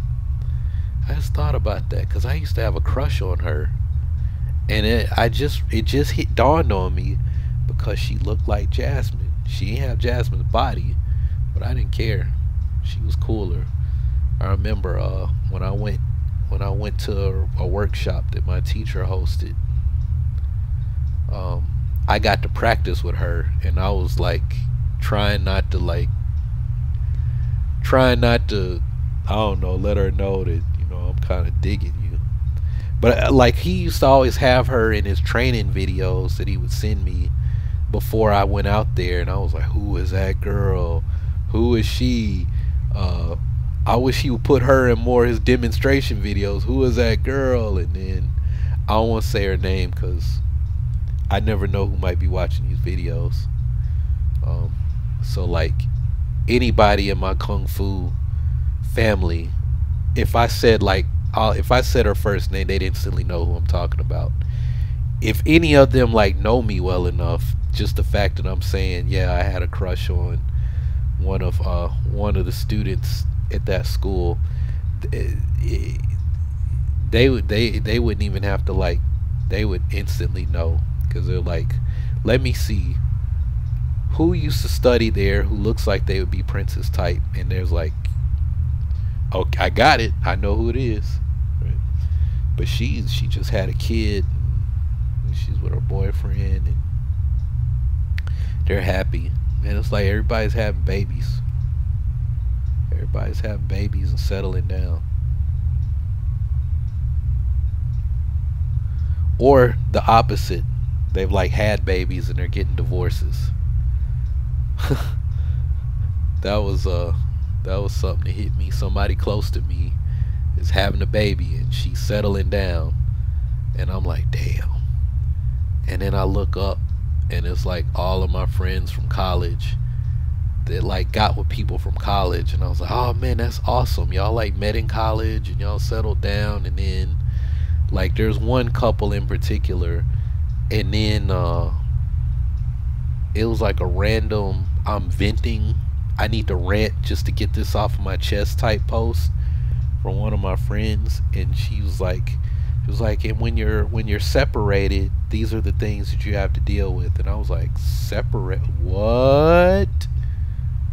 I was like, what? When did that happen? Like, y'all were the couple I was like, y'all are the couple I'm pulling for. Like, y'all were goals, man. Y'all were goals. I remember how y'all got together. I remember when he would be like, yeah, we used to rib him in frat meetings and be like, yeah, we know who you watching movies with. And he'd be like, no, I don't like that girl. I don't like that girl, because he had like his high school sweetheart and she broke his heart. And he like broke down crying in the middle of weight room football practice. Like, he was messed up. And then this girl came along on campus, and then all of a sudden, anytime somebody say her name, he'd start grinning, and you'd be like, yeah, you know you like. And then he tried to deny that he liked her and this and that, because I don't know. And then next thing you know, they got 2 kids, and he's doing great, she's doing great. And man, I remember bragging on her to her high school basketball coach, because she was like, yeah, she was a great player. I was like, yeah, you know what she's doing now is she married my frat brother, and they done traveled all over the world. He's an officer in the Navy, and man, they doing great, man. They got a big house, and both of their kids are athletic and smart, and musicians too. Like, they play every sport. And I mean, like, their oldest son, that kid is gonna be 6'5", 6'6". Plays baseball, basketball, and plays the trombone or something. It was like, man, that is goals. They got 2 beautiful, the kids look like both of them. It's like, both smart. He's got a great career, she got a good head on her shoulders, they got a big house, you know. It's like, that's goals. And then she said separate. I was like, what the fuck, man? Yeah, that's true. I talked to a guy, I used to run, sometimes I'll like stream to YouTube and Twitch at the same time. So it was funny, I'm like sitting here like talking like this, and the guy that was like responding, because I have this thing, I'll show you. So I have this chat right here, and when I'm on YouTube and Twitch, I can see both chats on this. But like if you're on YouTube, you only see the YouTube chat. So I was like, y'all, it was like I'm sitting here like for like 40 minutes having a conversation with this guy on Twitch, and I was like, y'all have no idea who, like what I'm talking about, who I'm responding to. I was like, so I had to show them. I was like, yeah, there is a person here. I'm not just tripping or like talking to somebody that's in my headset that y'all can't hear. But yeah, he was like, his dad was a Navy guy, and they were stationed in Japan when he was a kid.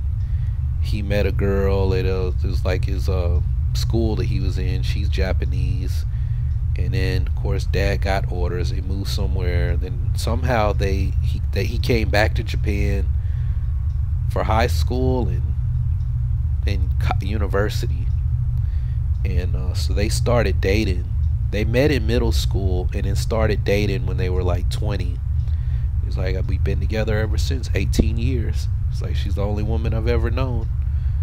And I was like, see, that is goals. That's what I'm talking about.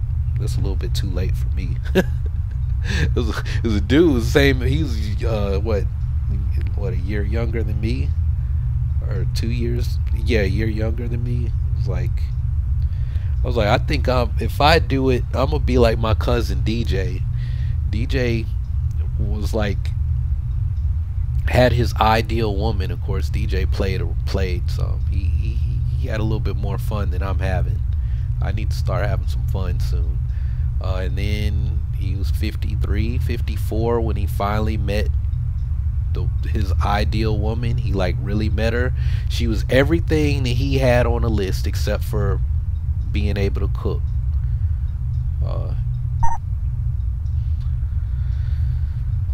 No, I gotta get up early.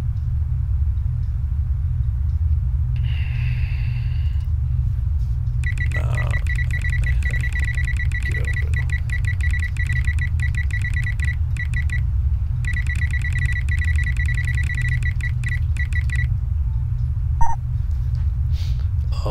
And I'm not even on the same server. Or it's like, you want to do Eden? I'm like, bro, I'm not even on the same server as you. Unless I transfer my toon back over there. Man, not really.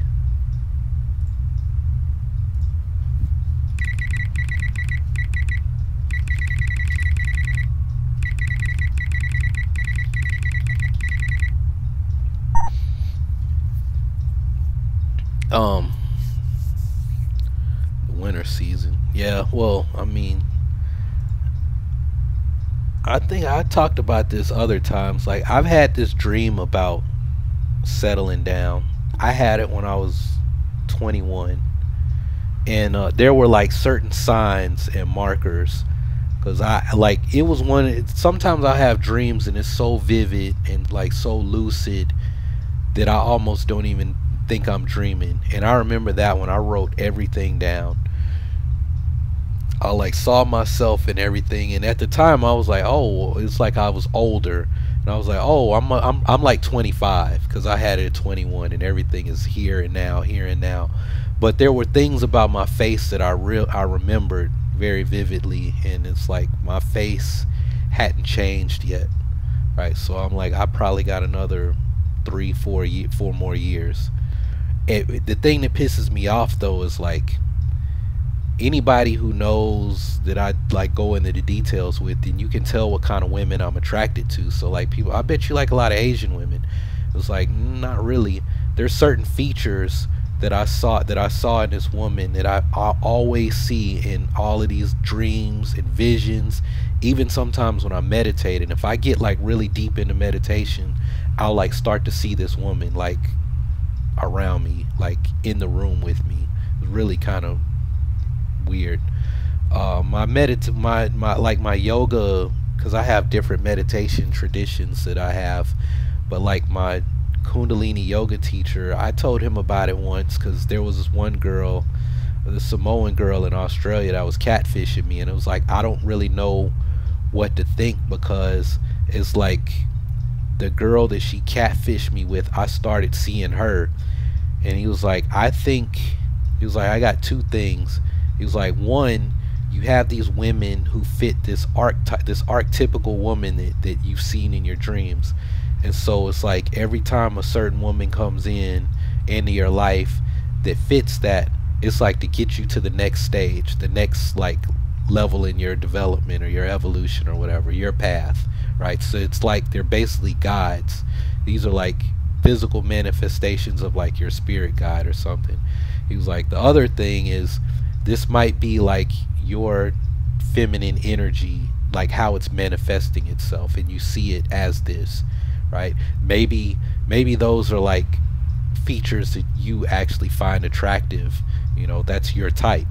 And so it's like manifesting as your type, because that's what you're going to pay attention to, right? And when you get into like Kundalini yoga, it's all about like, you know, sexual energy. Taoism has a lot of that too. It's like using your sexual energy to you know, because sex creates life. This is to create new life within you, to start your new life, to be born again, as Christians would say. But you're using your sexual energy that you would use to make a new life, to rebirth yourself in the next stage of your development, your spiritual development. But in order to do that, you have to literally like change your body, right? It's like you're tapping into a new signal, but you can't tap into that new signal with old equipment. You got to build new equipment to access that new signal, right? So he said that, or he said, or there might really be a person out there, but you know, you just haven't found them yet. It could be a combination of all of the three.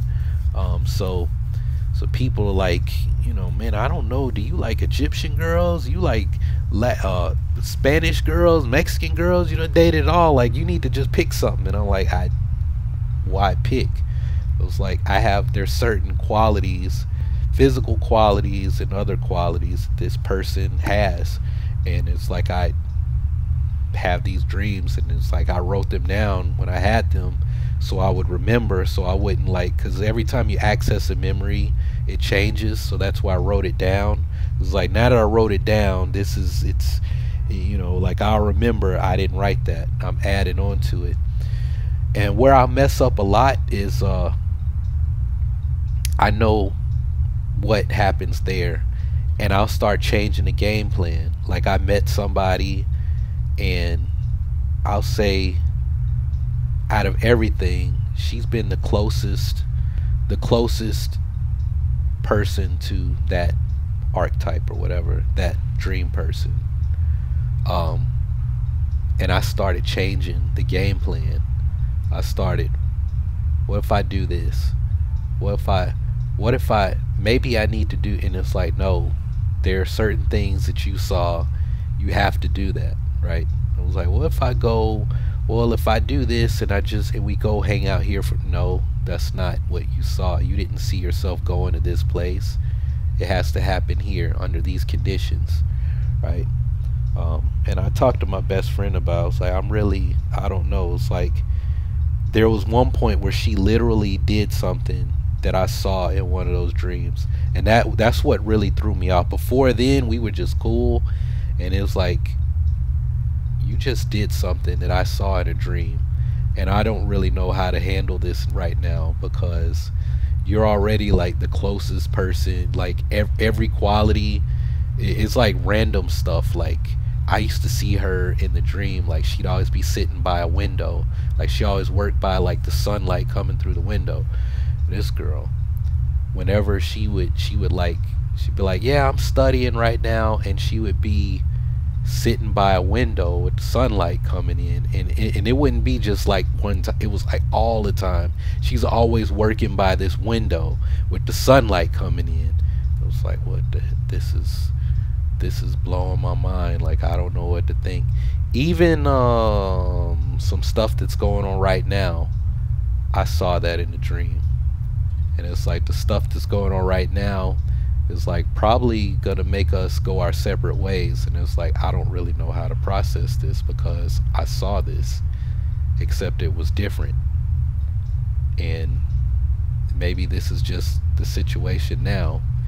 Who knows what might happen a year from now, 2 years from now. I don't know. She's one where it's like we go our separate ways. I mean, the way I feel right now, yeah, I'd like to reconnect, but I'm kind of like, what all is going on now? I don't really know how that's possible, but like I said, you never know. You never know. I'm seeing people break up and then they find somebody new and they're way happier. This girl I went to school with, my frat brother knocked her up, and as soon as they got out of school, he went his way, dropped her off. And I was like, man, I can't believe he did that. And then just today, she said happy birthday to her new husband. She has some other kids after him. I don't think her other kids are by my frat brother. Maybe they are. I don't know. Maybe they had another. Maybe he hit that honey well again and popped another one out of her. I don't know. I don't really know the situation. I don't know what all she's done and what all they've done, because I didn't keep up. Once I got in the military, I lost touch with everybody. Or I mean, my roommate, my college roommate. I remember going to his bachelor party, and then I look up and he was posting, I had a real bad year. I'm glad I made it through. I'm glad, you know, my friends who know who helped me through that bad, and I feel bad because it's like I wasn't there to help him through that, because I'm here, you know, looking after my grandma and trying to keep my own mental sanity after she passed. And then I looked up one day, I'm like, I see him with his kids, but where's his wife? Oh shoot, we got a Richter invasion. I knew when the sky turned green that it was weird. Here comes a Richter. I knew when the sky turned green that something was weird.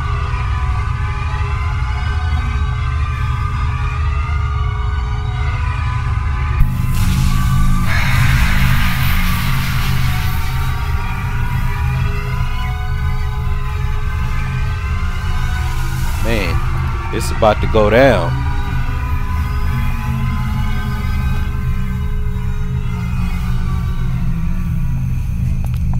Or did it pass? I think it might have passed. Why'd the alarms like stop?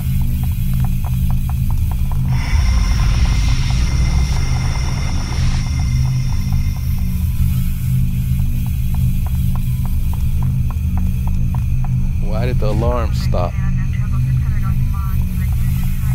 All I know is we better group up. Oh, I thought that was them. I thought that was them.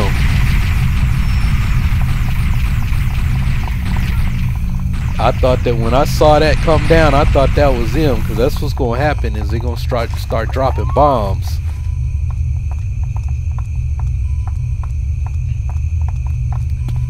Man, when the sky turns green like this, that's when they coming. That's why, like, you know, when I noticed the sky turned green and I like clicked on my character and started looking around, because I was like, that's unusual. I guess I better.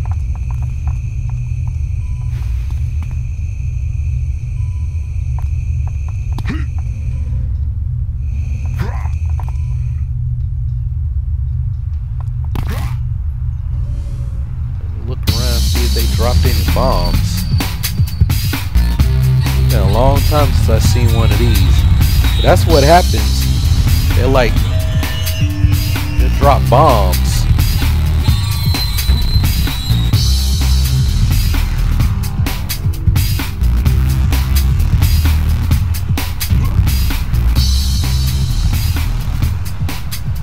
You know, I don't know what. Maybe it was a false alarm, but the sky is still green.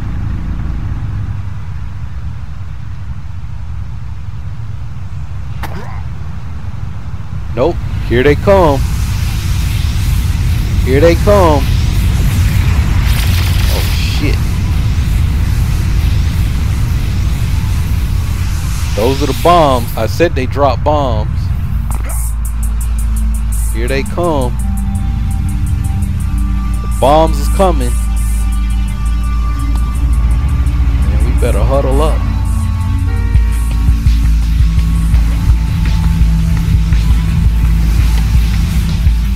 Here they come. There's the drop ships right there. I'm thinking these people is all new. They don't know we're supposed to take out the bombs.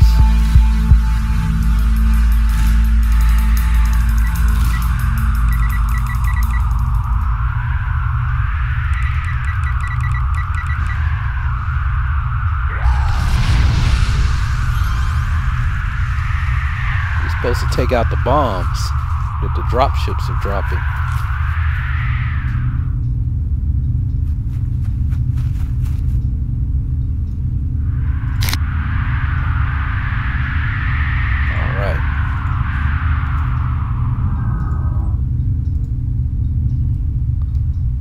Got a small lead going. Are y'all gonna take out the bombs? Like what's going on? We're just gonna stand around here?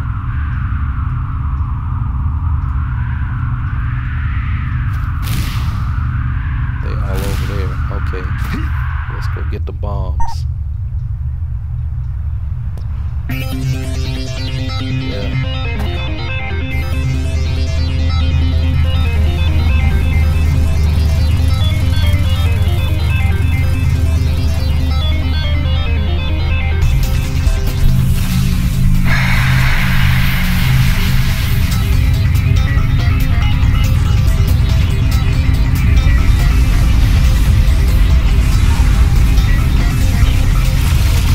Those are the bombs.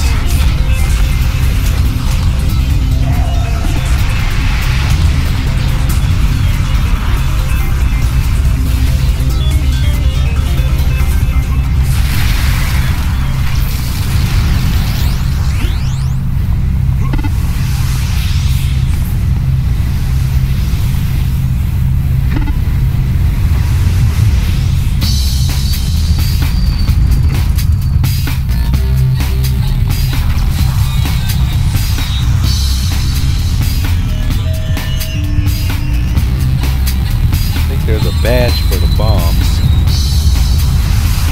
There's one.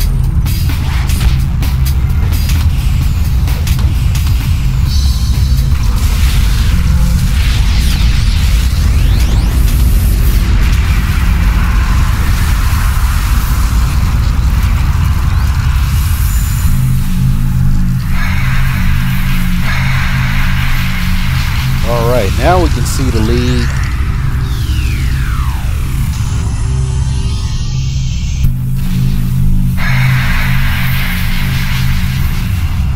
I haven't made Romy Rome yet.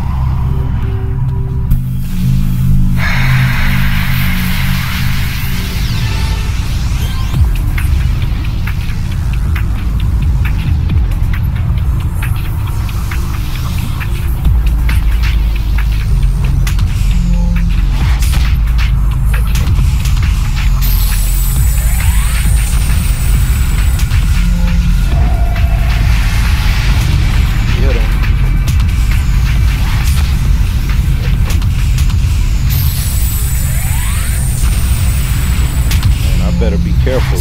I'm gonna be surrounded by Ricky in a minute. Them portals open up.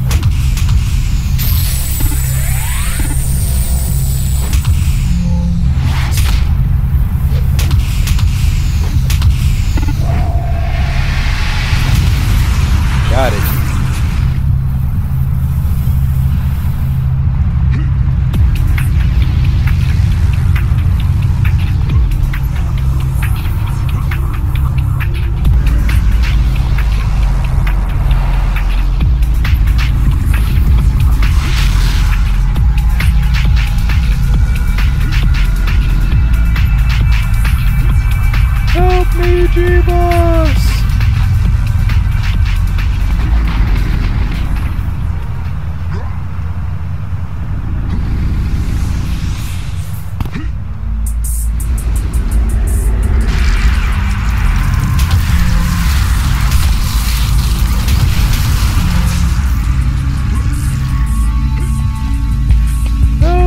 Jibos!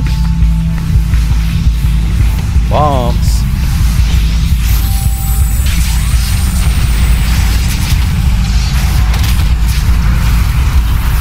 There's another one.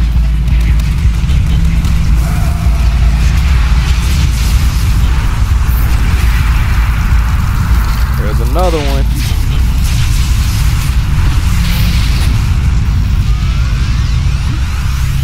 Stormbringer, my old friend. Dude's name is Stormbringer. He looked like he was a... What is thy bidding, my master?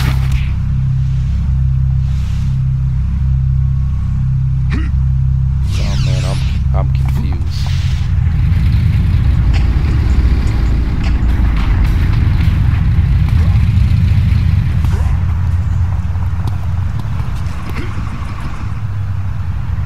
I think I'm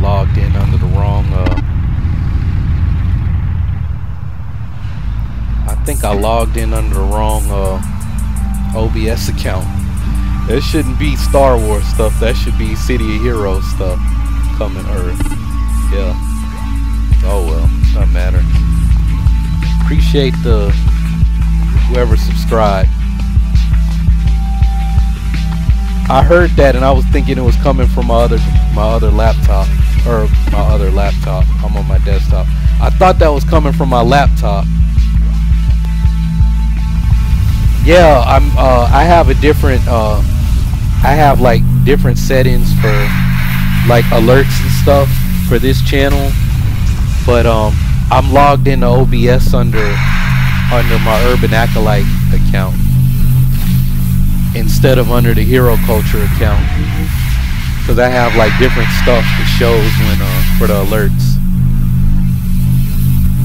I thought I logged out, but I didn't. All I did was change the string key.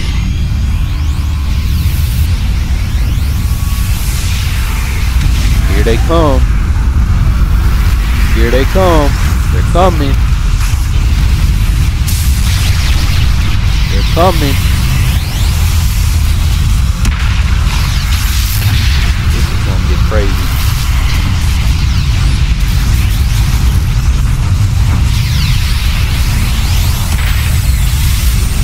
Coming. Ricky are invading. Had a drop ship.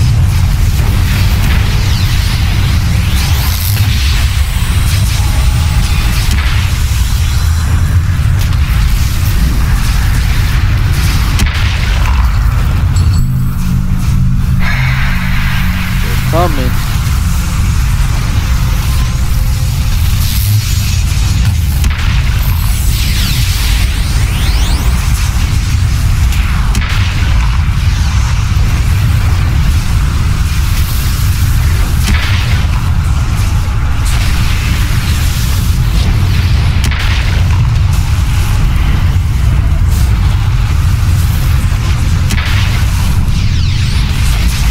I don't even know how anybody's hitting anything right now. Stuff like this, you have to turn the settings down.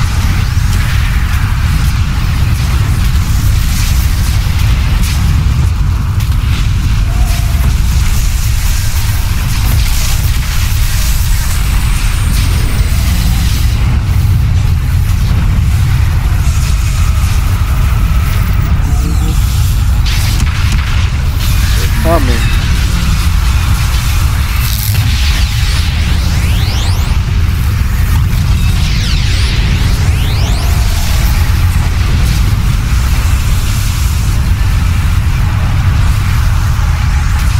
Badge.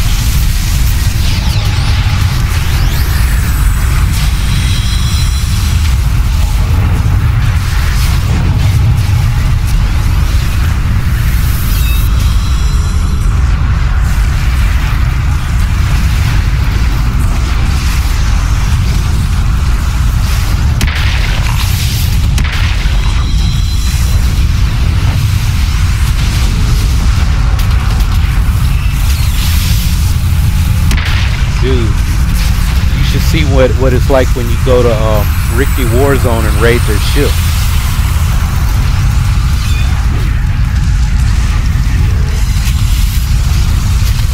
raid their ship, they're just everywhere. Alright. I think that's what happened, is somebody raided their ship. Because usually they'll do these after like a ship raid. Like they'll attack the city after a group of people raid their ship.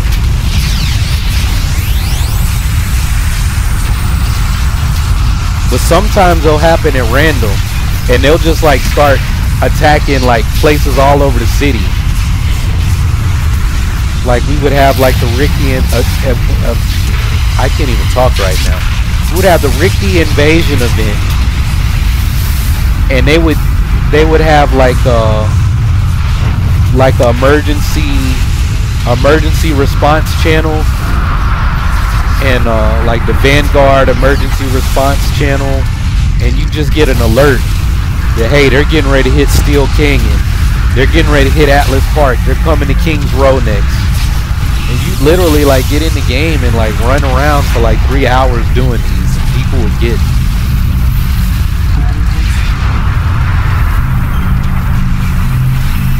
I mean, like my XP bar is like going nuts.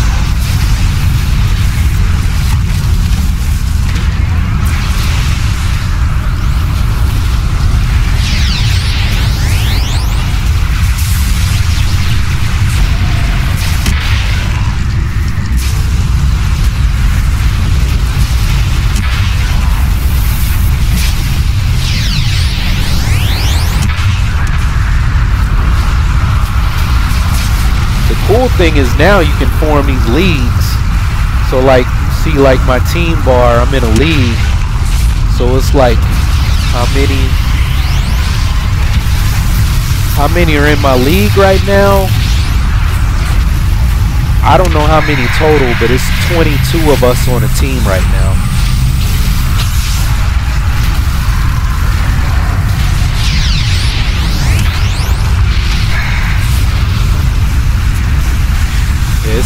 It's 22 of us all on one team right now. I don't know how many there are total in the zone. There might be more than one league, or there might be people who aren't in the league yet.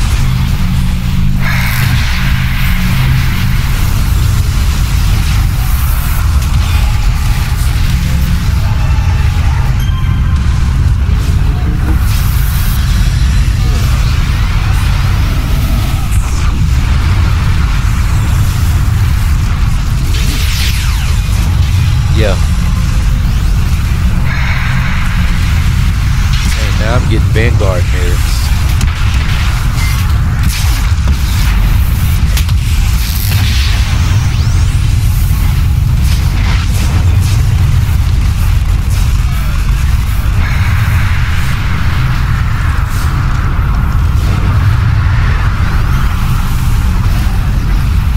Masterminds make it hard for me to tell what's going on because I'm seeing their pets.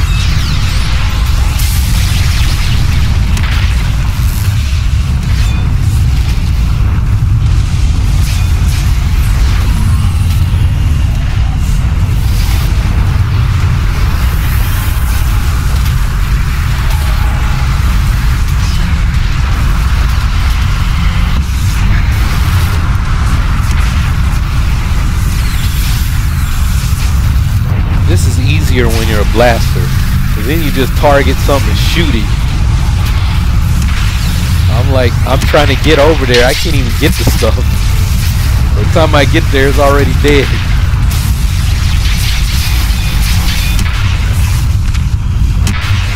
Well, man, I'm glad I stayed on and just started talking. And that sky turned green. I was like, uh-oh, I know what this is.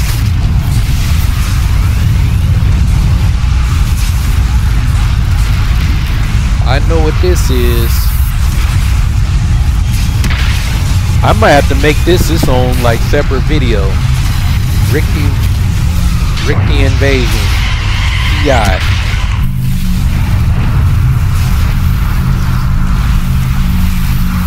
Man.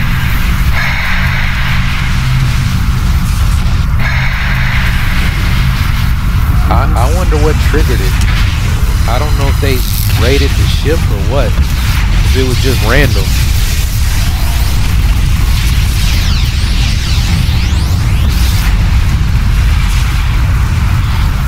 It would have been funny if they did one in Atlas Park, but man, the way Atlas Park is now, they crashed the server. Yeah. I knew when the sky turned green, I thought this was what was going to happen, because that's usually the sign. But it was like, nobody said anything. And I was like, I can't be tripping. Like, I can't be the only one that's noticed that the sky just turned green. Then I was like, why is it taking so long for something to happen? But then when I jumped around the zone and seen them drop chips, I was like, yep, here it comes. Here it comes. Oh, man. I'm kidding. I'm really yawning.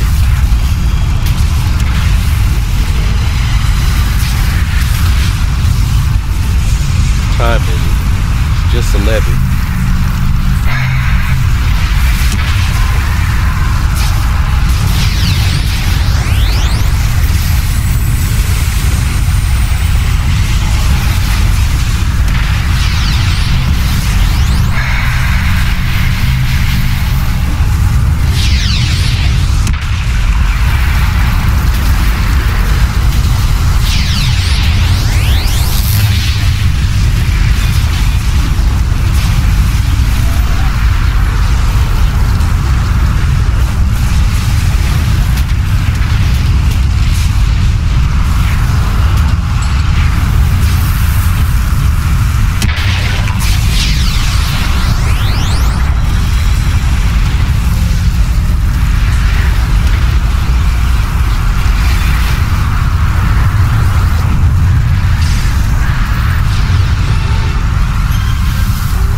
I got a couple of badges out of that. You defeated 100 of the invading Rigby hordes. Sentry. You defeated 10 Rigby heavy assault mechs. So I got Chief and Sentry. Those are probably connected to some kind of Vanguard Acolyte. I have to look those up. Victory. Victory.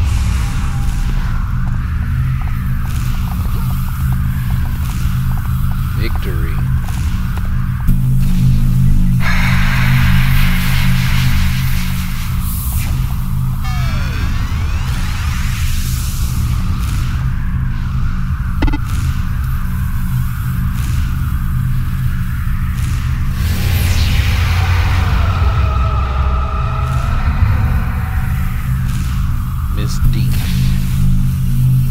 Member of Vanguard, United Heroes Brigade, Legion of Heroes. They seem like a pretty big supergroup, or I just keep running into United Heroes Brigade, Stormbringers, Order of Thorn, United Heroes Brigade, Liberty's Fellowship, Commando Kill Squad. Theater of Pain. The Crimson Sun. United Heroes Brigade. Isn't there like 3 people from that one? United Heroes Brigade. United Heroes Brigade. I wonder if their super group is like...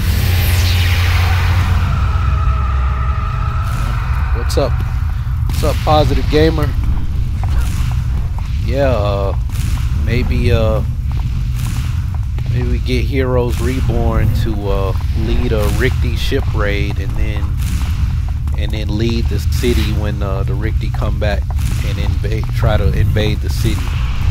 Something like that. Legion of Heroes. I just saw hers. Guardian Society of Paragon. Huh. League mates. Guardian Society of Paragon. Some cool supergroup names. Order of the Thorns. Not in the group. What about y'all?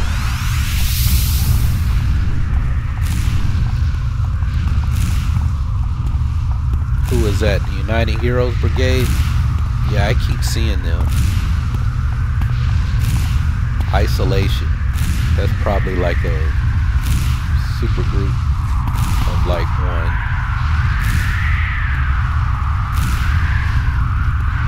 Yeah. But yeah, that was pretty cool. Yeah, I was just standing up here kind of talking and not really doing, just talking in the chat, and then I was like, wait a minute, the sky just turned green. And I was sitting here like looking around, like usually when the sky turns green that means it's a Rikti invasion, but it's like maybe PI does something weird when it's like going from dusk to dawn, and I was like, I'm pretty sure that means it's a Rikti invasion coming. So I like jumped around, didn't see anything, and then I got hit by one of the drop ships. I was like, yeah, there's a Rikti invasion coming. Yeah, I'm pretty sure that's what that is. I'm positive. Always go with your first thought. But yeah, so that's yeah, it was funny. I was telling Altera about, like, earlier we were talking about the Rikti, and I was like, yeah, so the whole game started when the Rikti invaded Earth and we thought they were aliens, but later you find out that the Rikti are actually not aliens. They come from another Earth in the multiverse, and on their Earth their Earth was invaded. They were enslaved by an alien race that then made the humans, like, they like biomorphed them to look not human. So when humans are born on Rikti Earth, then they go through Riktification, and they're made to look like the Rikti, but they're actually humans. And then their brain goes through whatever they do to their brain to make them think like Rikti and talk like Rikti, and they think that they're evolved. Of course, we don't find that out until the second Rikti invasion, which was issue... I don't remember what issue that was. Second Rikti invasion happened. That happened after Inventions. Because, yeah. Because we started doing ship raids when I was living in Tijuana. That was 07. Yeah, all the Rikti invasion stuff, I think that happened when I got back from my deployment. Because I remember, I think that was one of the things that made me build my desktop. Because I was playing on a laptop. Then when I got my barracks room and we came back from deployment, I built my desktop. I'm pretty sure I did it for the Rikti invasions, because my laptop would cry when those things would start up. I went to Fry's and got the parts, and yeah, built my desktop like this time. Oh my gosh, was it 12 years ago? We got back from the surge deployment. Yeah, we got back in the end of April, May, and I started building my desktop in June. I remember when I built it, I freaking didn't put the little spacers between the motherboard and the case. So it was like, man, I like put everything together, and then when I turn my computer on, nothing happens. And then like this kid was like, you know what? I bet you screwed the motherboard to the case, so you've like you like grounded everything. And I went and I talked to the people at the store the next day, and then they were like, here, use these, unscrew your motherboard. They gave me some little rubber spacers, and I was like, that's it. But somehow the spacer things didn't come with my motherboard. They were missing, because I was like, I wouldn't just ordinarily do that. I think, yeah, I wouldn't have, because that was not the first computer I built. The first computer I built was my first computer that I built when I got out of boot camp to play the game. And my roommate talked me through it, because we got on Newegg and he helped me buy all the parts and everything. He was like, yeah, you need this kind of graphics card and this and this and this. Like, how much do you got to spend? I told him. He was like, oh, you got more than enough. Like, we're in good shape. Helped me order all the parts, put it together.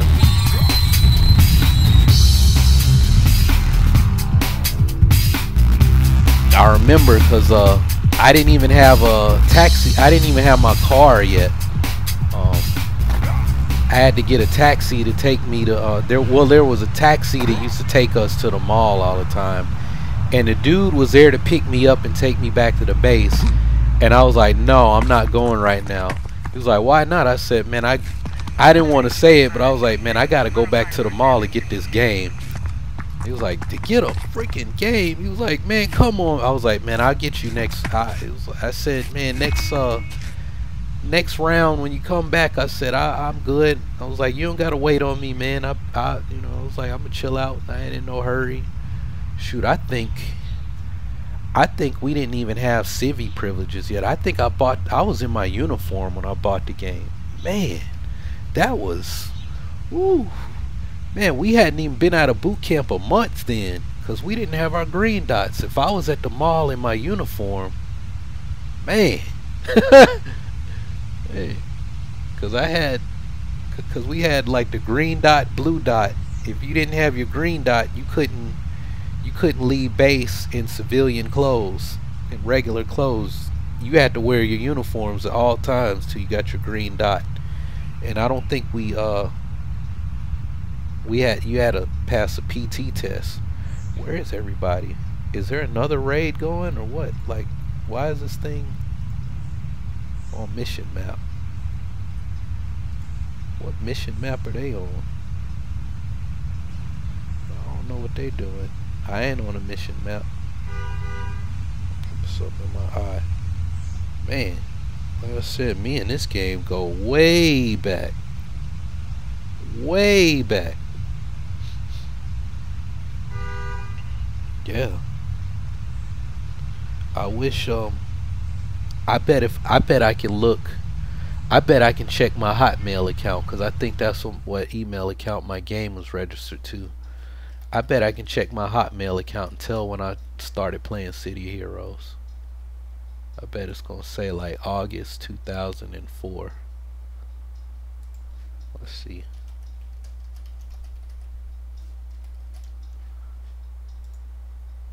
This game go way back.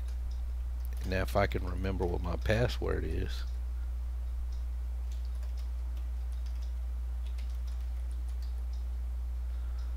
I had the same Hotmail password for probably 10 years.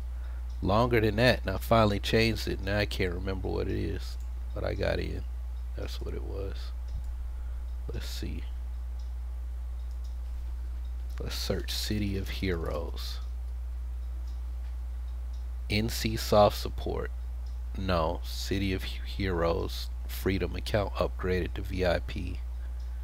This is where I mess around with play, stop playing. Freedom VIP access expired, because I was like, man, that was when Star Wars Old Republic came out. I stopped playing. Started back. NC Soft account. Purchase receipt.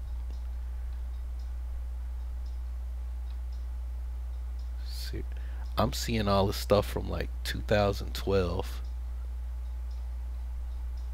Are there more pages?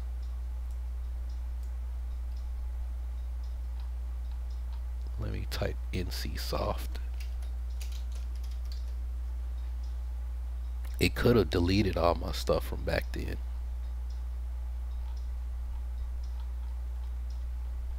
They probably like, man, because I've had this same email account. This was my very first email account.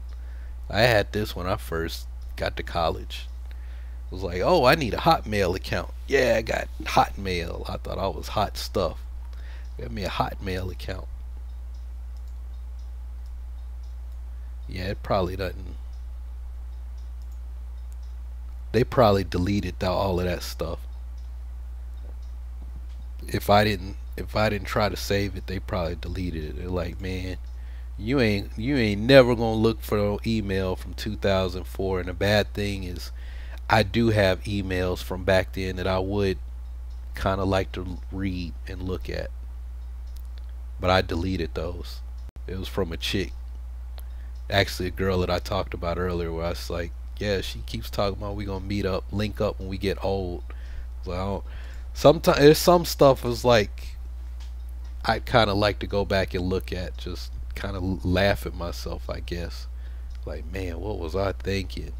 Oh, cause I see where I was like searching to see if I still had any emails from this Japanese chick I used to talk to.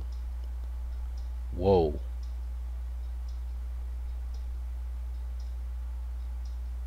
Man, I sent her a lot of pictures. Too bad I don't see any of the pictures she sent me. How come none of that's here? Man, I see a lot of pictures that I sent her. Why does this say 2003? I didn't know her. Oh, 2008. Okay, yeah, that sounds about right.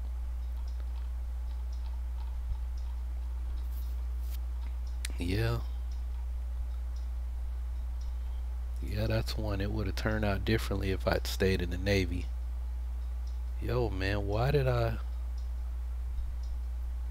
want to know what her response was. That I'm not. I'm glad y'all can't see that. I'm I'm glad y'all can't see that picture. I would get kicked off of YouTube. I can't even believe I sent a picture to her like that. I want to know what her response was. All I'm gonna say was it was one of them situations. You show me yours, I'll show you mine, and she showed me a whole lot of hers. So it was like, oh, I guess I had to show her mine now. She showed me a whole lot of hers. I remember that. I remember that. Man, I was like, man, I ain't know Japanese girls had it like that.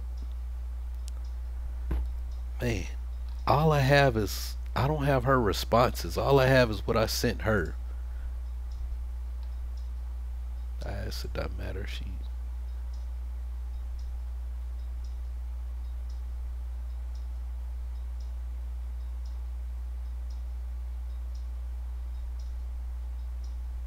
Oh, that's why she got that picture. Okay, that's why she got that picture. Cause she asked to see it. She asked me to send it. Okay.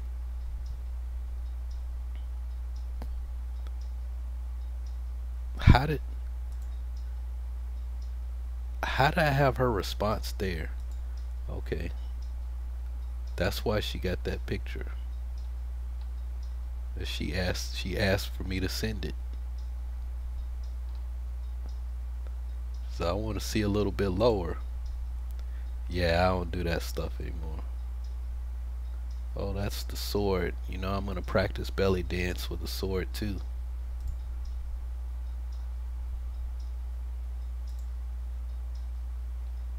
She got mad because I was writing these long ass letters. She was like, man, you know I barely speak English. You write me the damn essays.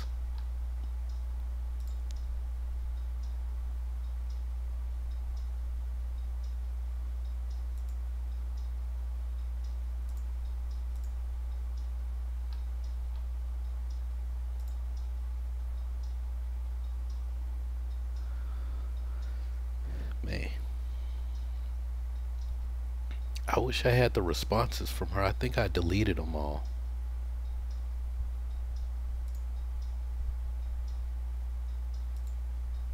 That's what I wish I could do.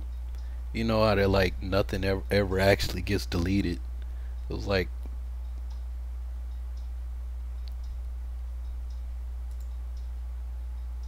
whoa.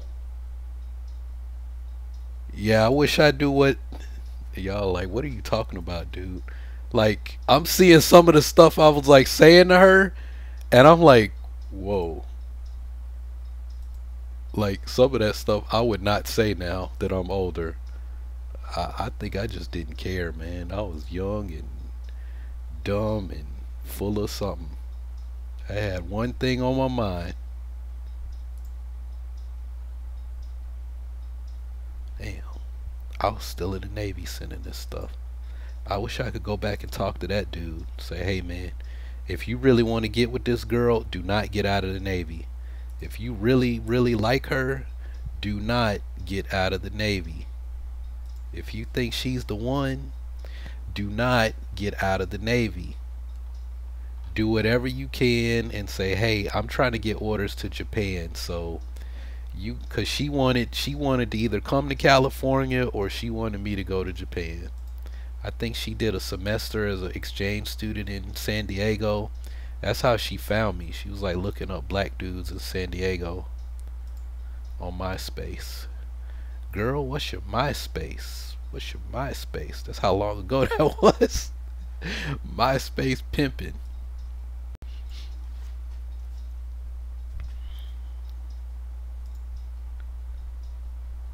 Man, that is old. That is really old.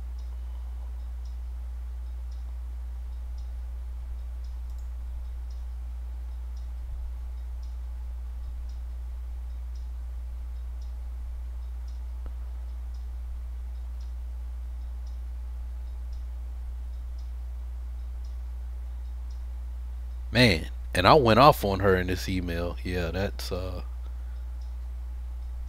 damn, I straight went off on her. Yeah, I wouldn't do that shit anymore. That was an insecure version of me. I wouldn't do that shit anymore. I'd just be like, hey, it is what it is. You know what I'm saying? It is what it is. I remember when I made that picture in college, my senior year. Stayed up all night making that shit.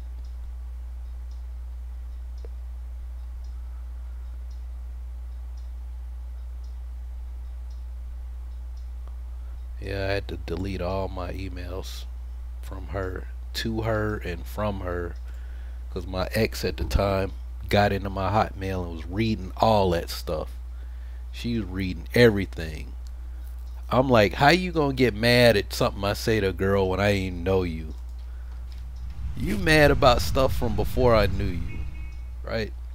It's like, that's like if you gave a dude some dome 5 years ago before I ever knew you, and I get, man, you was giving a dude that sloppy top. I can't believe you did that. We ain't even know each other, man. I ain't gonna get mad about something like that.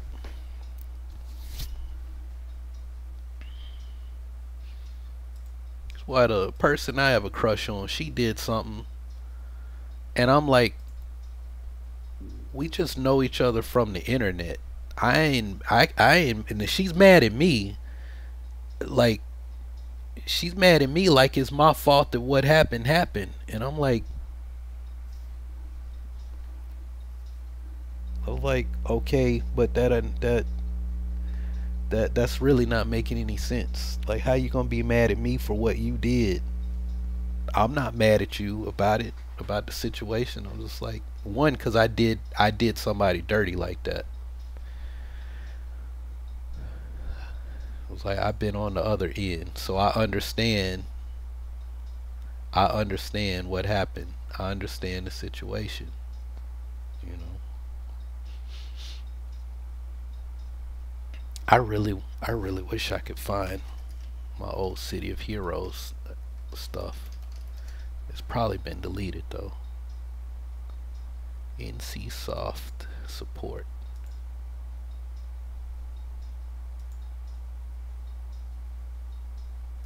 NCSoft support. Your unique ID account is, your City of Heroes game account is, your next payment is due February 19th, 2013. The game was gone. I paid for the game August 19th. That was the last time I made a payment. So I was like, I am all in. I'm all the way in for the long haul. And then, not long after that, when I had just renewed my subscription, and they were like, nope, no more City of Heroes. Sorry, we'll refund you whatever's left. And I remember when I got the notice when they told us that the game was going, I just like didn't even want to play anymore. I was like, I don't even want to play anymore. That I was trying to open my gym too, so I remember when the game died, I think I was like starting to paint my gym or something. I remember I spent all that November looking for a space. My grandma went in the hospital in October. I think that was the last time I played, when she went in the hospital.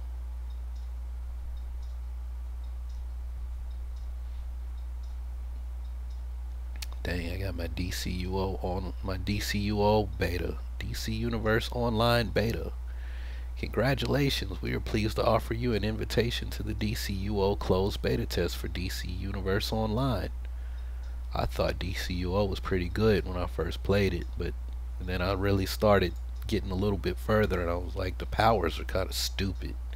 I like the action, but this is no City of Heroes. They could have looked at City of Heroes, got the powers from there, and then the whole way you get your powers is kind of stupid. I'm Lex Luthor and I'm giving everybody nanites. So now Lex Luthor can turn your powers on and off. Get that. Alright, y'all, I'm like rambling. It's 11:30 and I gotta get up early. I'm gonna end the stream on this note. It's cool we got to see the Richter invade PI. I'ma let y'all go on this one. I don't know if I'm gonna stream tomorrow because I gotta work, like, even though I don't think I'm gonna be doing any real like serious work, it's a security, it's 12 hours. I might not get home till 9 tomorrow night. Of course I don't know what I'm gonna be doing Tuesday, but I'm probably just gonna want to go to bed. Hopefully I'll be worn out and I can like actually get some sleep. So I will holler at y'all, if not tomorrow night, then sometime on Tuesday. Thanks for hanging out.